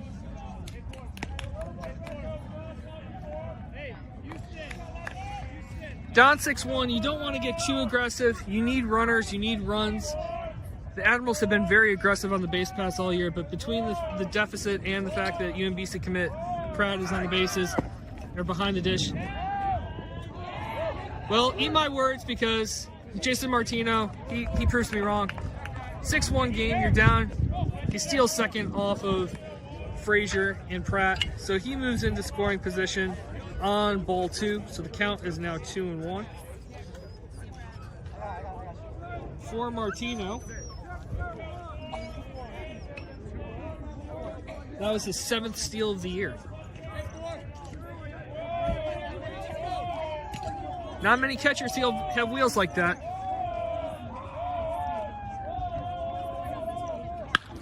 Okay. Fly ball, left field, center fielder unable to find it. Oh, he does a nice job of shielding the sun with his glove here to corral that for the 2nd out of the inning. Nice play by the center fielder to come up with that one and battling the sun monster. 2 away. Martino on 2nd after the single and the stolen base. As Jacobs, the 3rd baseman, steps in. He's 0 for 2 on the afternoon with a fly out to center and a strikeout. Called strike 1. Jacobs had a hard time reading the off-speed pitch his last at-bat, so Frazier goes back to the well to lead off the 3rd AB. Takes that pitch just outside the zone for 1-1. Here's like Jacobs is geared up for the fastball. Maybe he's bringing his hands forward just a little bit. Needs to stay back on that off speed. Trust the bat, trust the hands.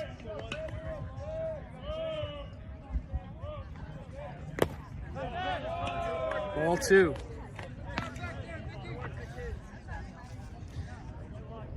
He's really eager to get out in front of that fastball, but you just sit fastball and you react off speed, but there's about a 15-mile-per-hour differential in the off speed. It's taken outside for ball 3. Be a bright spot here if Jacobs can get on for two of Severn's most dangerous hitters in their lineup in Blank and Fisher. Runner on second, 2 out, 3-1 count.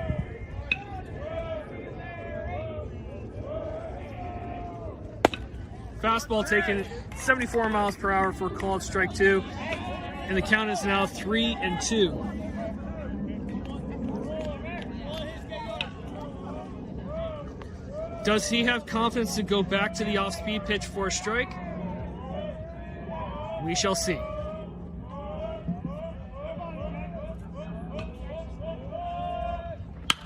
Ground ball up the middle. Handwerger, nice play, ranges over behind the second base bag, fires over for the 3rd out of the inning. So for the Admirals, no runs, 1 hit, no errors. Runner on second gets stranded. We're through 5 complete innings with Indian Creek leading Severn 6-1.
All right, welcome back here to a sun-splashed Wednesday afternoon in Severna Park, Maryland.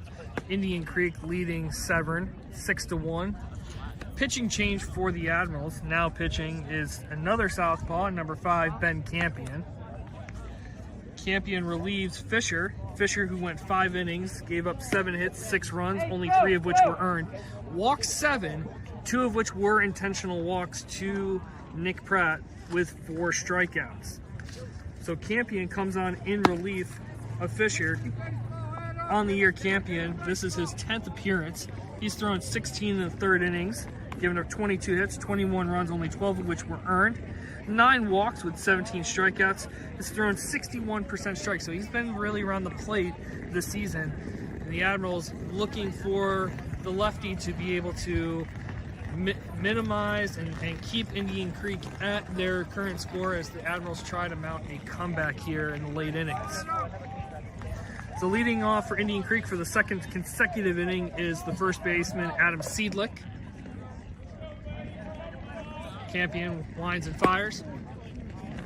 Offering is taken away for ball 1. Seidlick led off the top of the 5th with the 2-base error by the right fielder, Gray Robinson. So that pitch is taken for called strike 1.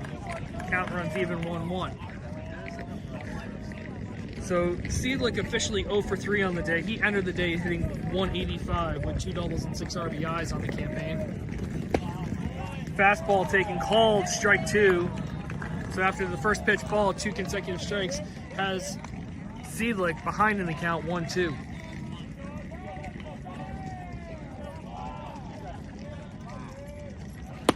Cut on and miss, strike 3. So Campion comes on in relief and strikes out the first man he faces.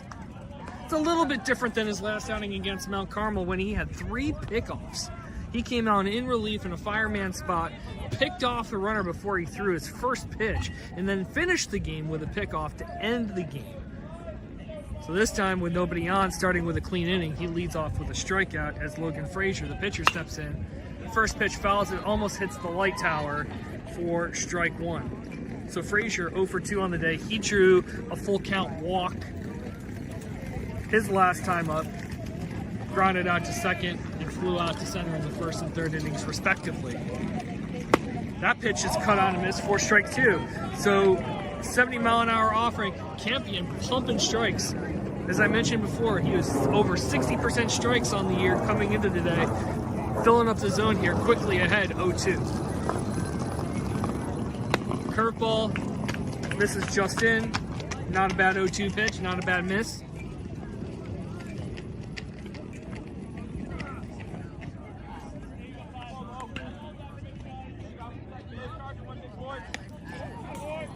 Fastball taken off the elbow. He didn't make much of an effort to get out of that way, but he doesn't have to get out of the way. He's entitled to his spot.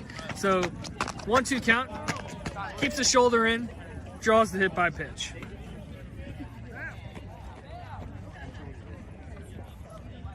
And that brings up the second baseman, Julian Butler, who is 0 for 3 on the day. He struck out in the second, grounded out to first in the third, and popped out to the second baseman last inning. Indian Creek, a good hitting baseball team, but most of those numbers are drawn from the top 4 hitters of their lineup. The bottom 5 guys, 5 through 9, are all hitting under 200 this year. Pickoff move to first. Definitely not a Zay move that we saw last game against Mount Carmel. Runner back in with the dive.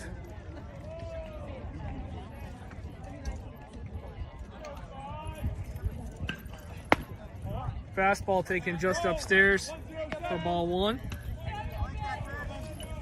Indian Creek, again, there are 2 divisions in MIAA baseball. So Severn is in the B conference as well as Indian Creek.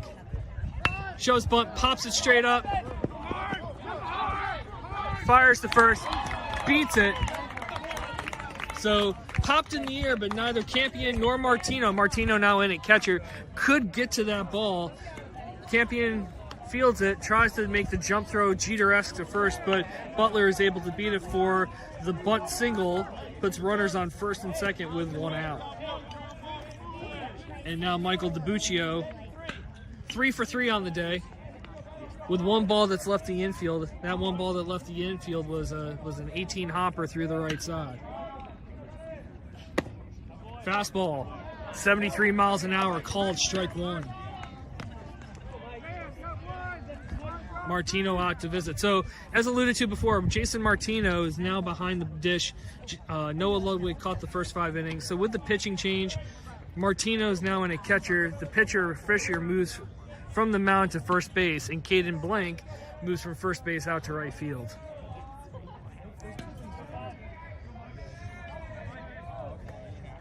So, Indian Creek is in the red division, along with some very good schools in the B conference this year. Gerstel, St. John's Catholic Prep, fastball taken away. Martino's able to keep it in front of him. The count's 1-1. St. John's Catholic Prep, Gerstel, Boys Latin, McDonough, Indian Creek. All those schools are over 500 in conference play this year, but they're all in the same division, and only the top 4 teams get in. Meanwhile, in Severn's black division, both of which again are in B conference, just the fate of it. Ground ball hit to second. Boyer fields it, fires over to Fisher for first, gets the out, but both runners do move up. But nice play by Boyer to range to his left, come up with it, and make the off-balance throw to first to get the runner for the second out of the inning. So Logan Frazier moves up to third, Butler moves to second. Correction, that's not Frazier. That's a pinch runner, a courtesy runner at first base. Number 14, at third base, number 14, Samuel Herman, as Ben Bucci's in the box. Fastball taken upstairs for ball 1. 2 outs, runners on second and third. 6-1 Indian Creek here, top of the 6th inning. Bottle up this weather and save it for year round. Save it for August. Fastball offering just misses away. The count runs 2-0. Bucci drew his first walk of the spring last time up, but then grounded out to short in the 3rd and struck out for the 23rd time of the season in the 5th. As head coach Zach Starr goes out to the mound to talk to his lefty.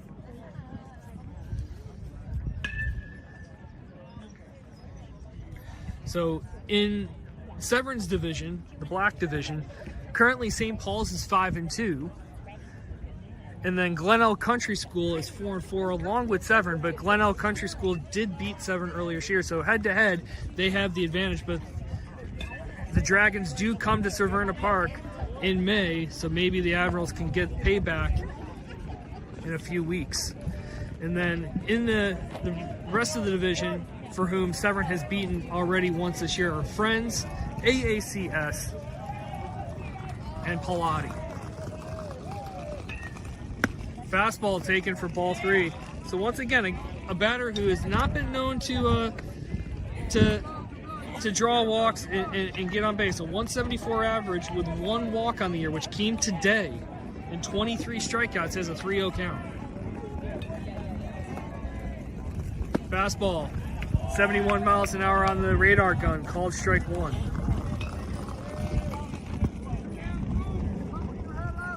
Fill up the zone, attack, know who you got.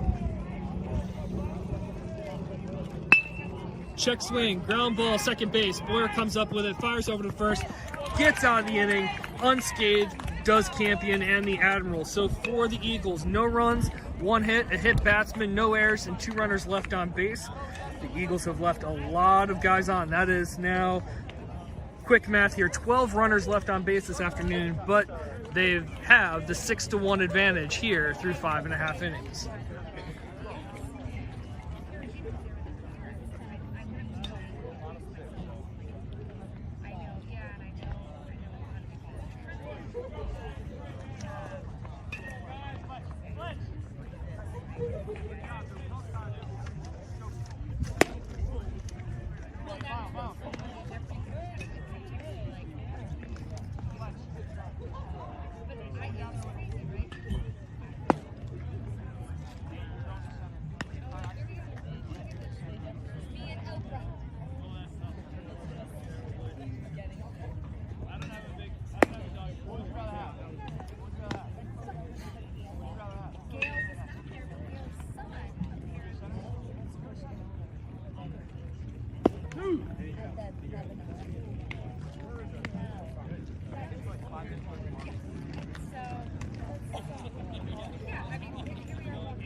All right, welcome back here.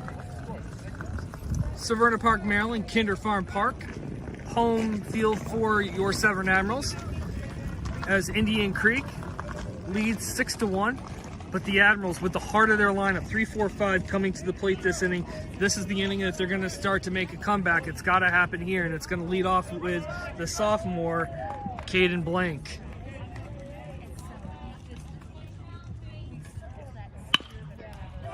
Ground ball, gets past the second baseman, takes a bad hop on him to try to play it to the side, so that'll be a leadoff single for Caden Blank. He's 3 for 3 on the day for the Admirals.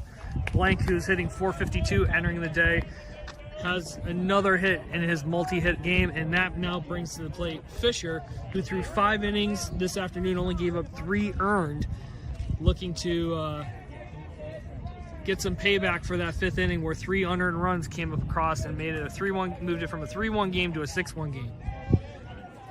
Fisher, 345 on the year with a single RBI single his first time up. Ground ball smoked to the first baseman, who can't find it. Fisher's going to beat him over to the bag. And so the Admirals get the leadoff men on here to lead off the bottom of the sixth. Exactly what they need, down 6-1. You need runners. Well, you've got runners. So now we got to push them across here as the five-header, Ben Campion, steps to the plate. He drew a walk last time up, popped out to second the first time. 258 hitter on the year coming into today's game with 4 doubles. First pitch fouled off to the left side, 4-1. Campion came in relief last inning, through a scoreless inning for the Admirals. Campion earned the win in relief his last outing against Mount Carmel, 3 2/3 with 7 strikeouts. Looking to do some damage with the bat. He's got the approach, working that outside pitch away, taking that pitch where it's pitched, taking where the pitch is and going with it. But unfortunately, both out of play, count 0-2. But a good approach here from Campion. Shout out to his family who are in attendance here. Very nice family, very nice folks. Cut on a miss, strike 3. So a big first out of the inning for Frazier. That brings up El Presidente, Student Council President-elect Sean Ward. He grounded into a 5-4-3 double play his last time up and flew out to right in the first.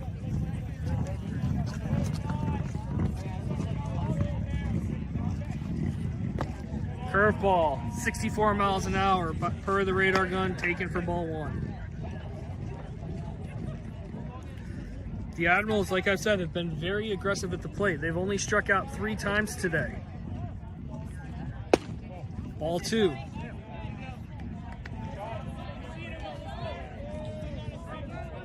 The Admirals with 8 base hits, 1 walk, and have only struck out 3 times, but they haven't been able to string them together, and a couple double plays have rally killed. As that ball is driven into right center, and it's over the right fielder's head as it drops over his head. That's extra bases. Coming home to score is blank. Fisher is going to stay at third, so an RBI double off the bat of Sean Ward. His second of the year makes the score Indian Creek 6, Severn 2.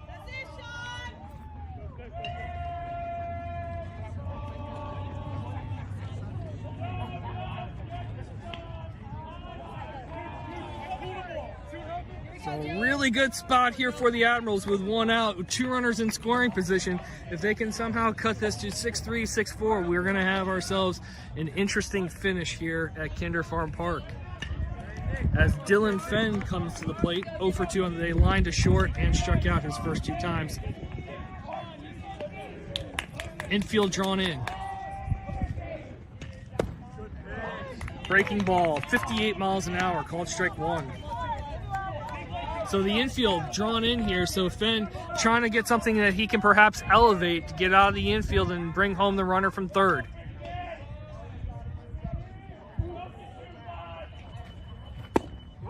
Off-speed pitch taken inside, count runs 1-1. Ward with a huge secondary lead there as neither the second baseman nor the shortstop are holding the runner. He was halfway to third there, as he's almost halfway to third. Fastball taken inside, 2-1 the count. Get a good secondary. If they're not going to hold you, take the extra feet because every inch matters in this game.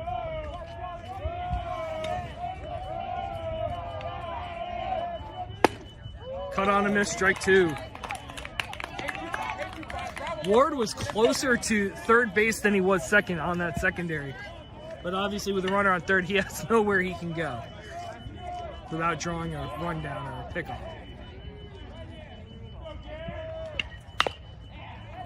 All right, fouled off.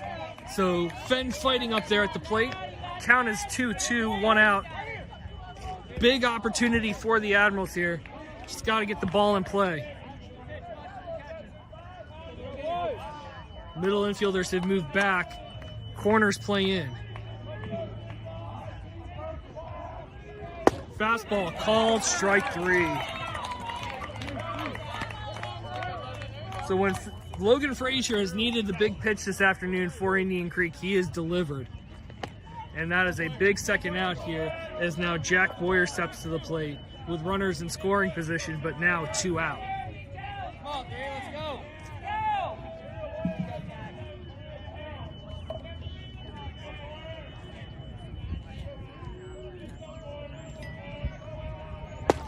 Fastball misses just away for ball 1. Tell you what, Frazier has looked pretty good this afternoon. He has been locating and been fairly consistent on his speeds this afternoon. Fastball taken just in, 72 miles an hour, and the count runs 2-0. We saw action earlier about 2 innings ago down the right field pen. They had someone warming up in relief, but no one warming up now as Frazier has got 2 runners in scoring position with 2 out.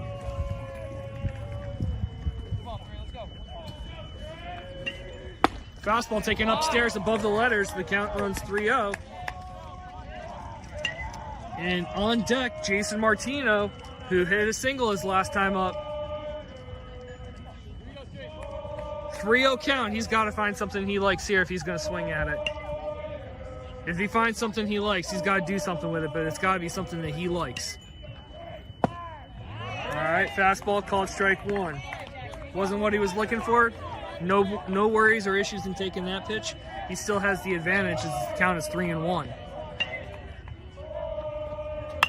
That just fouled straight up. That is going to just miss the computer equipment to my right here from Indian Creek. So after falling behind the count 3-0, the count's now run full 3-2. Boyer choking up on the bat, a little choke and poke, maybe base hit ball 4 action here. Ground ball, too short. Handwerker comes up with it, fires over to first, gets the runner, ends the inning. So for the Admirals, 1 run on 3 hits. There were no errors, but 2 runners left in scoring position with 1 out, and we're through 6 complete innings. Indian Creek 6, Severn 2.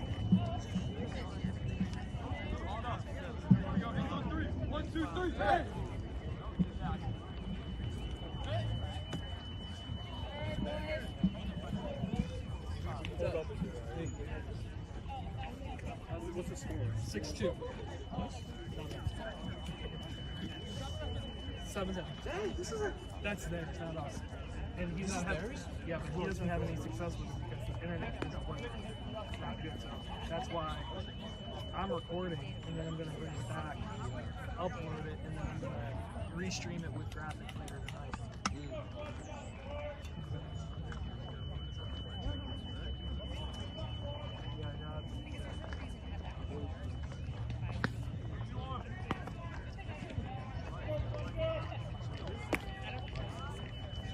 You'll want to see their first 2 guys. And Worker and Pratt. We've intentionally won Pratt twice. Because he's hitting 689 on the year.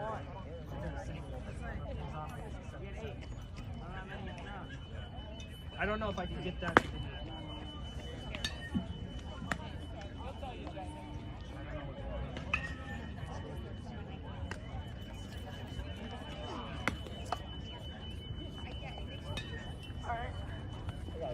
I appreciate that.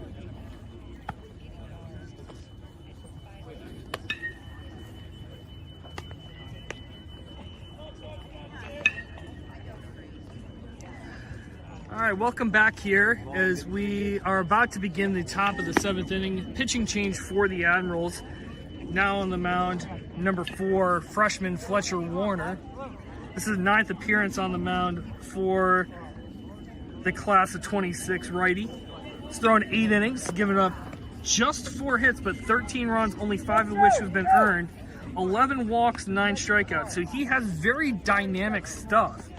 His stuff will play at this level, but unfortunately he's had a little bit of issue at times harnessing it. This outing against Mount Carmel, as I speak, no pun intended, nearly hits my radar gun. 47% strikes on the year. So he's got to work on the command a little bit, but the stuff is good. And then his next outing at the end of last week when they played, I believe it was McDonough, he had a really strong outing. I believe it was like 2 or 3 strikeouts. So big spot for the freshman, especially considering the fact that now the top part of the lineup is coming to hit for the 5th time.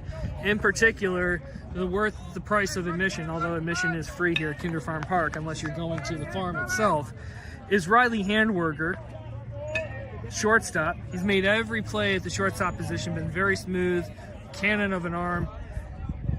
2 for 3 with a walk this afternoon. First pitch, fastball, taken upstairs for ball 1. So Handwerger hitting .538 on the year coming into today's game with 6 home runs and 11 RBIs. Fastball in, fouled away, count 1-1. Severn in its unusual but usual for Handwerger defensive alignment. So the second baseman Boyer playing the third base position. The third baseman Jacobs moves to the 5.5 hole, and Ward, the shortstop, plays a few steps behind and to the left of the bag at second, leaving only Matt Fisher, the first baseman, on the right side of the infield. Curveball pops straight up. Fisher camping under it. He has got it for the first out of the innings. So nice job by the freshman coming in, facing a quality hitter in Handwerger and able to retire him with a pop out. That now brings to the plate the UMBC commit catcher Nick Pratt. 1 for 1 with 3 walks, 2 of which were intentional. .689 on the year at the plate. That's not OPS, that's not slugging, that's his batting average. 8 home runs, 21 RBIs, .770 on base percentage. Fastball fouled straight back. Strike 1. So the freshman not afraid to attack the heart of Indian Creek's lineup here as the Eagles hold a 6-2 advantage here in the top of the 7th. It's the moxie and the presence you like to see from a young kid on the mound. Curveball. That was a nice pitch. 59 miles an hour there. That had a lot of downward and horizontal break, and quickly he's ahead of the dangerous catcher 0-2.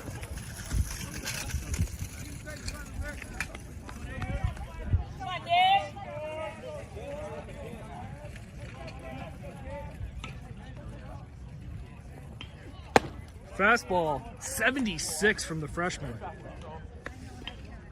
Taken upstairs, ball 1. So once again, Matt Fisher started today. He threw 5 innings, gave up 7 hits, 6 runs, only 3 of which were earned. 7 walks, 2 intentional, 4 Ks. Fastball, skied. Out of play. I'm not sure, but I think BWI might have picked that one up.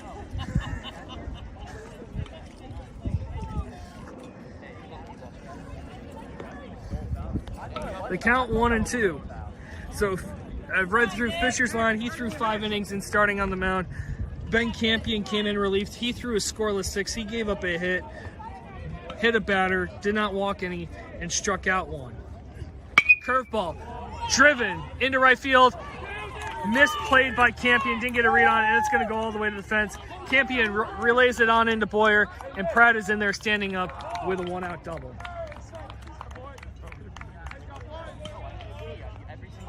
I forgot to do it, bro. That brings to the plate now Andrew Harris, the center fielder. He's 1 for 3 on the day. He had an RBI double back in the first, walked in the second, reached on a fielder's choice in the 4th, and then reached on an error in the 6th.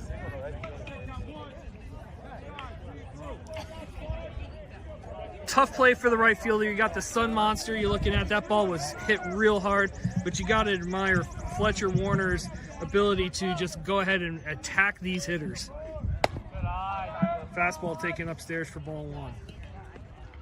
Like I mentioned before, his stuff, he's only a freshman, but he's throwing mid-70s fastballs. He's got a big breaker. His stuff will play at this level, and he's only a freshman. He's just got to be able to harness it and make sure that he can command and pound that strike zone. And if he does, he's going to be a very successful pitcher for the Admirals for the next 3+ years.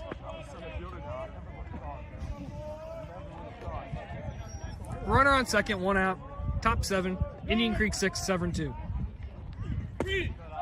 Fastball taken low. Count 2-0.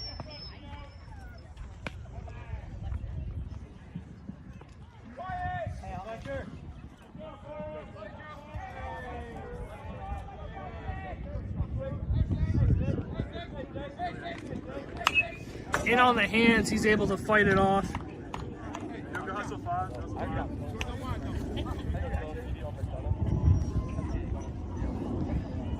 Some of the Severn faithful here today. Giving a shout out to Patrick Smith for his hops and retrieving that foul ball. Keep the action moving. As that ball is lined down the right field line, but tailing foul. Loud strike from the bat of Harris, but it is a strike nonetheless. The count runs even 2-2.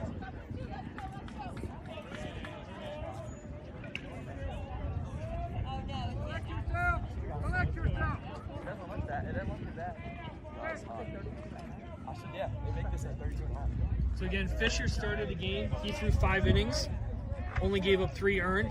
Campion threw a scoreless inning of relief in the 6th, and now Fletcher Warner on the mound, towing the rubber here in the 7th for the Admirals, trying to keep this a 4-run deficit.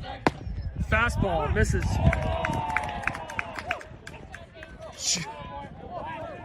Oh, he got rung up, called strike 3. Well, credit me for the bad call there. I anticipated the call, but that was a delayed strike 3 by the umpire. Rule of thumb, do not anticipate umpires' calls.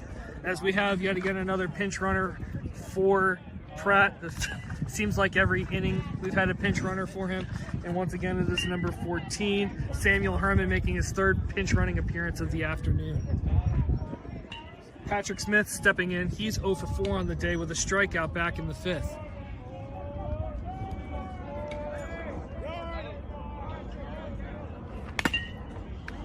Foul straight off. Oh, let's hope that Martino's okay there. We're going to take a moment.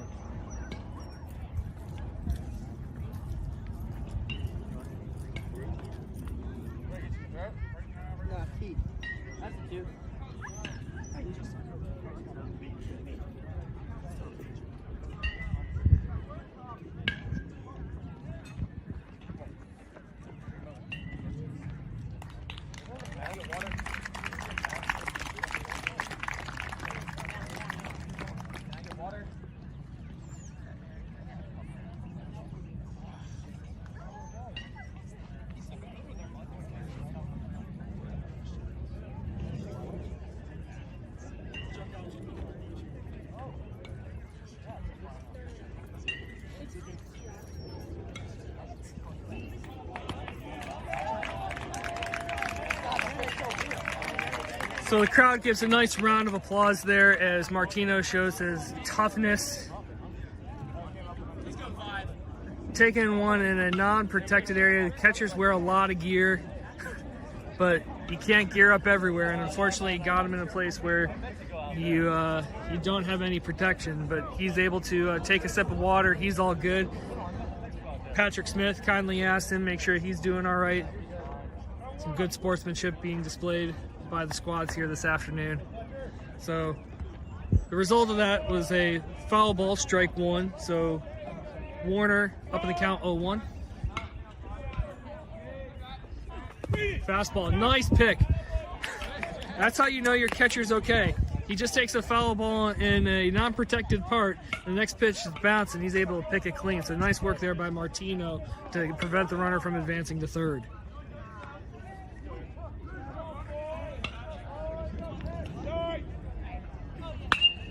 Driven deep to left field. That is hooking foul.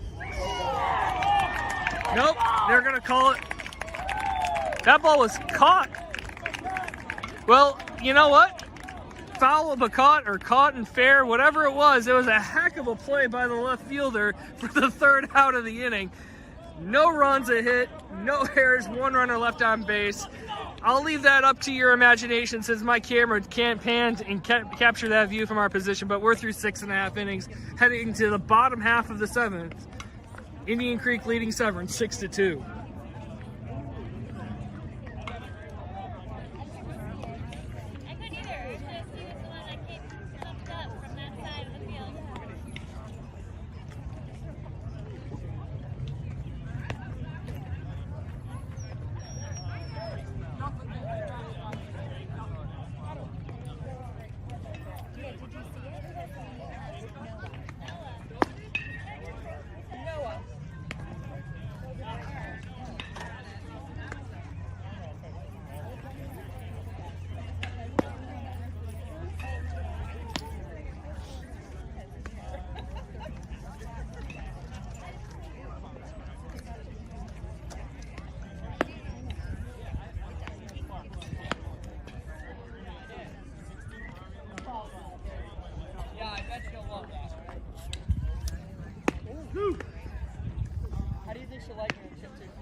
All right, welcome back here as we're about to begin the bottom half of the 7th inning. Severn needs 4 to tie, 5 to win, trailing 6-2. Leading off the bottom half of the 7th is Jason Martino. He singled his last time up. Just as a heads up, the last play to end that top half of the 7th, that catch was made by Noah Ludwig, who was the catcher the first 5 innings, doing yeoman's work blocking a number of balls this afternoon in catching for Matt Fisher. Comes up with a spectacular play to chase that ball down the left field line and get the 3rd out of the inning.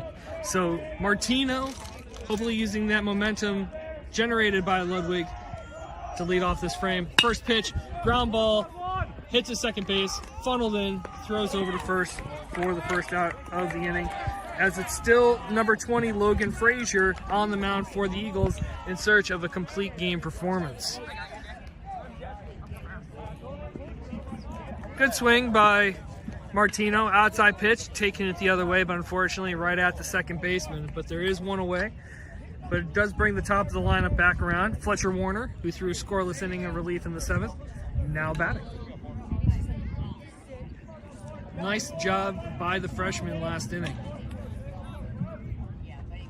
Shows bunt, offers at it for strike 1. Warner singled and scored a run in the 1st. Hit a ground ball, fielder's choice in the 2nd, and then flew out to center in the 5th. So officially 1 for 3 on the day. Off-speed curveball taken in the dirt, 1-1, 61-mile-an-hour curve. Pretty consistent. He's been anywhere between 58 and 62 on the big breaker this afternoon. Sitting anywhere between 72 and 77 on his fastball.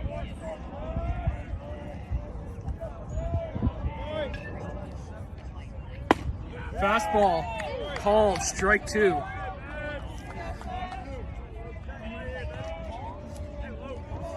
So Frazier had only thrown 10 1/3 innings all year coming into today's games, thrown 6 1/3 and looking for the 2nd out here in the 7th. Overthrows, yanks that fastball, count now 2-2.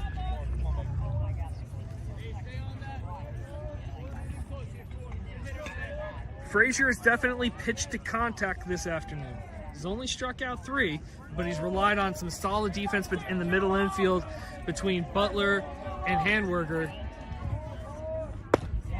Curveball locks him up, called strike 3. 2 away.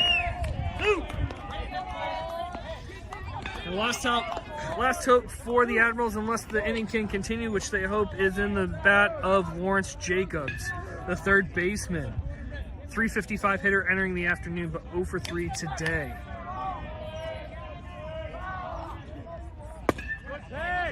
Curveball called strike 1. He's had Jacobs fooled on that curveball all afternoon.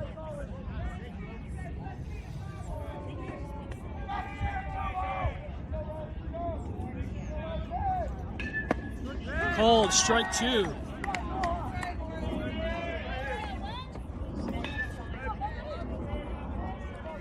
Does he go back to the well one more time with the curveball and triple up on it, or does he try fastball elevated perhaps? Maybe fastball inside.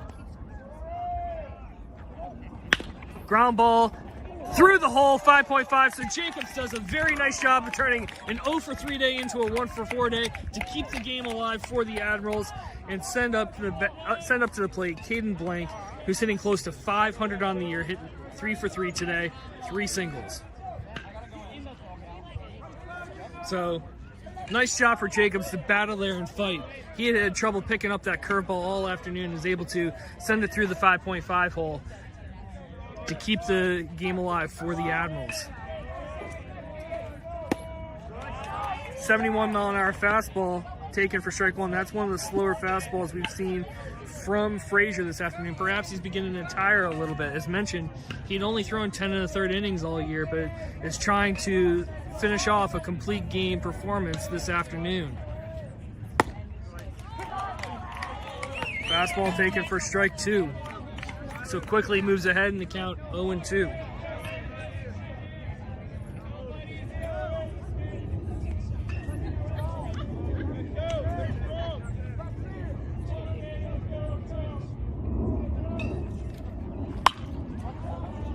So Blank fouls that off. He goes up the ladder there and hits one off the end of the bat. Stay alive. Count remains 0-2. Admirals down 4, 6-2. Indian Creek here. 2 outs, 0-2 count. Bottom of the 7th. Admirals need runners. Fastball. Kind of reached back there. He threw that one 76 miles per hour, but couldn't command it in the zone. Couldn't get Blank to chase, and it's 1-2. Shakes off. Now he's got one he wants. Curveball. Cut on and miss. Strike 3. Quite a performance by Logan Frazier. And in particular, this Indian Creek defense. They made some serious plays behind him, turned up 2 double plays, and that is the ball game here from Kinder Farm Park on, again, an absolutely beautiful Wednesday afternoon here in Severn Park. But Indian Creek, the visitors, come in to Severn's home field and comes away with a 6-2 victory over your Admirals. So Indian Creek, they improved to 6-3 in conference play, so hopefully that moves them out of being out of the playoff position in a very competitive red division of the B conference. Severn, unfortunately, with the loss, drops to 4-5. The winner, the complete game from Logan Frazier. He finishes the afternoon with 5 strikeouts. He only walked 1 batter. He gave up, though, 10 hits, so 7 innings, 10 hits, but it's the definition of scattering 10. He scattered 10 hits, gave up 2 runs, walked 1, struck out 5. The losing pitcher, Matt Fisher, threw 5 innings, gave up 7 hits, 6 runs, 3 of which were earned, walked 7, but 2 of which were intentional, with 4 strikeouts. Severn returns to action tomorrow as they're going to play a very tough boys Latin team, again from that red division. And then we'll return home next week for 2 home games on Monday and Wednesday. So hopefully you can come on out, and if you can't, hopefully you can tune into the broadcast on tape delay. Once again, this is Jonathan Magger with the call. The final score here from Severn Park, Maryland. Indian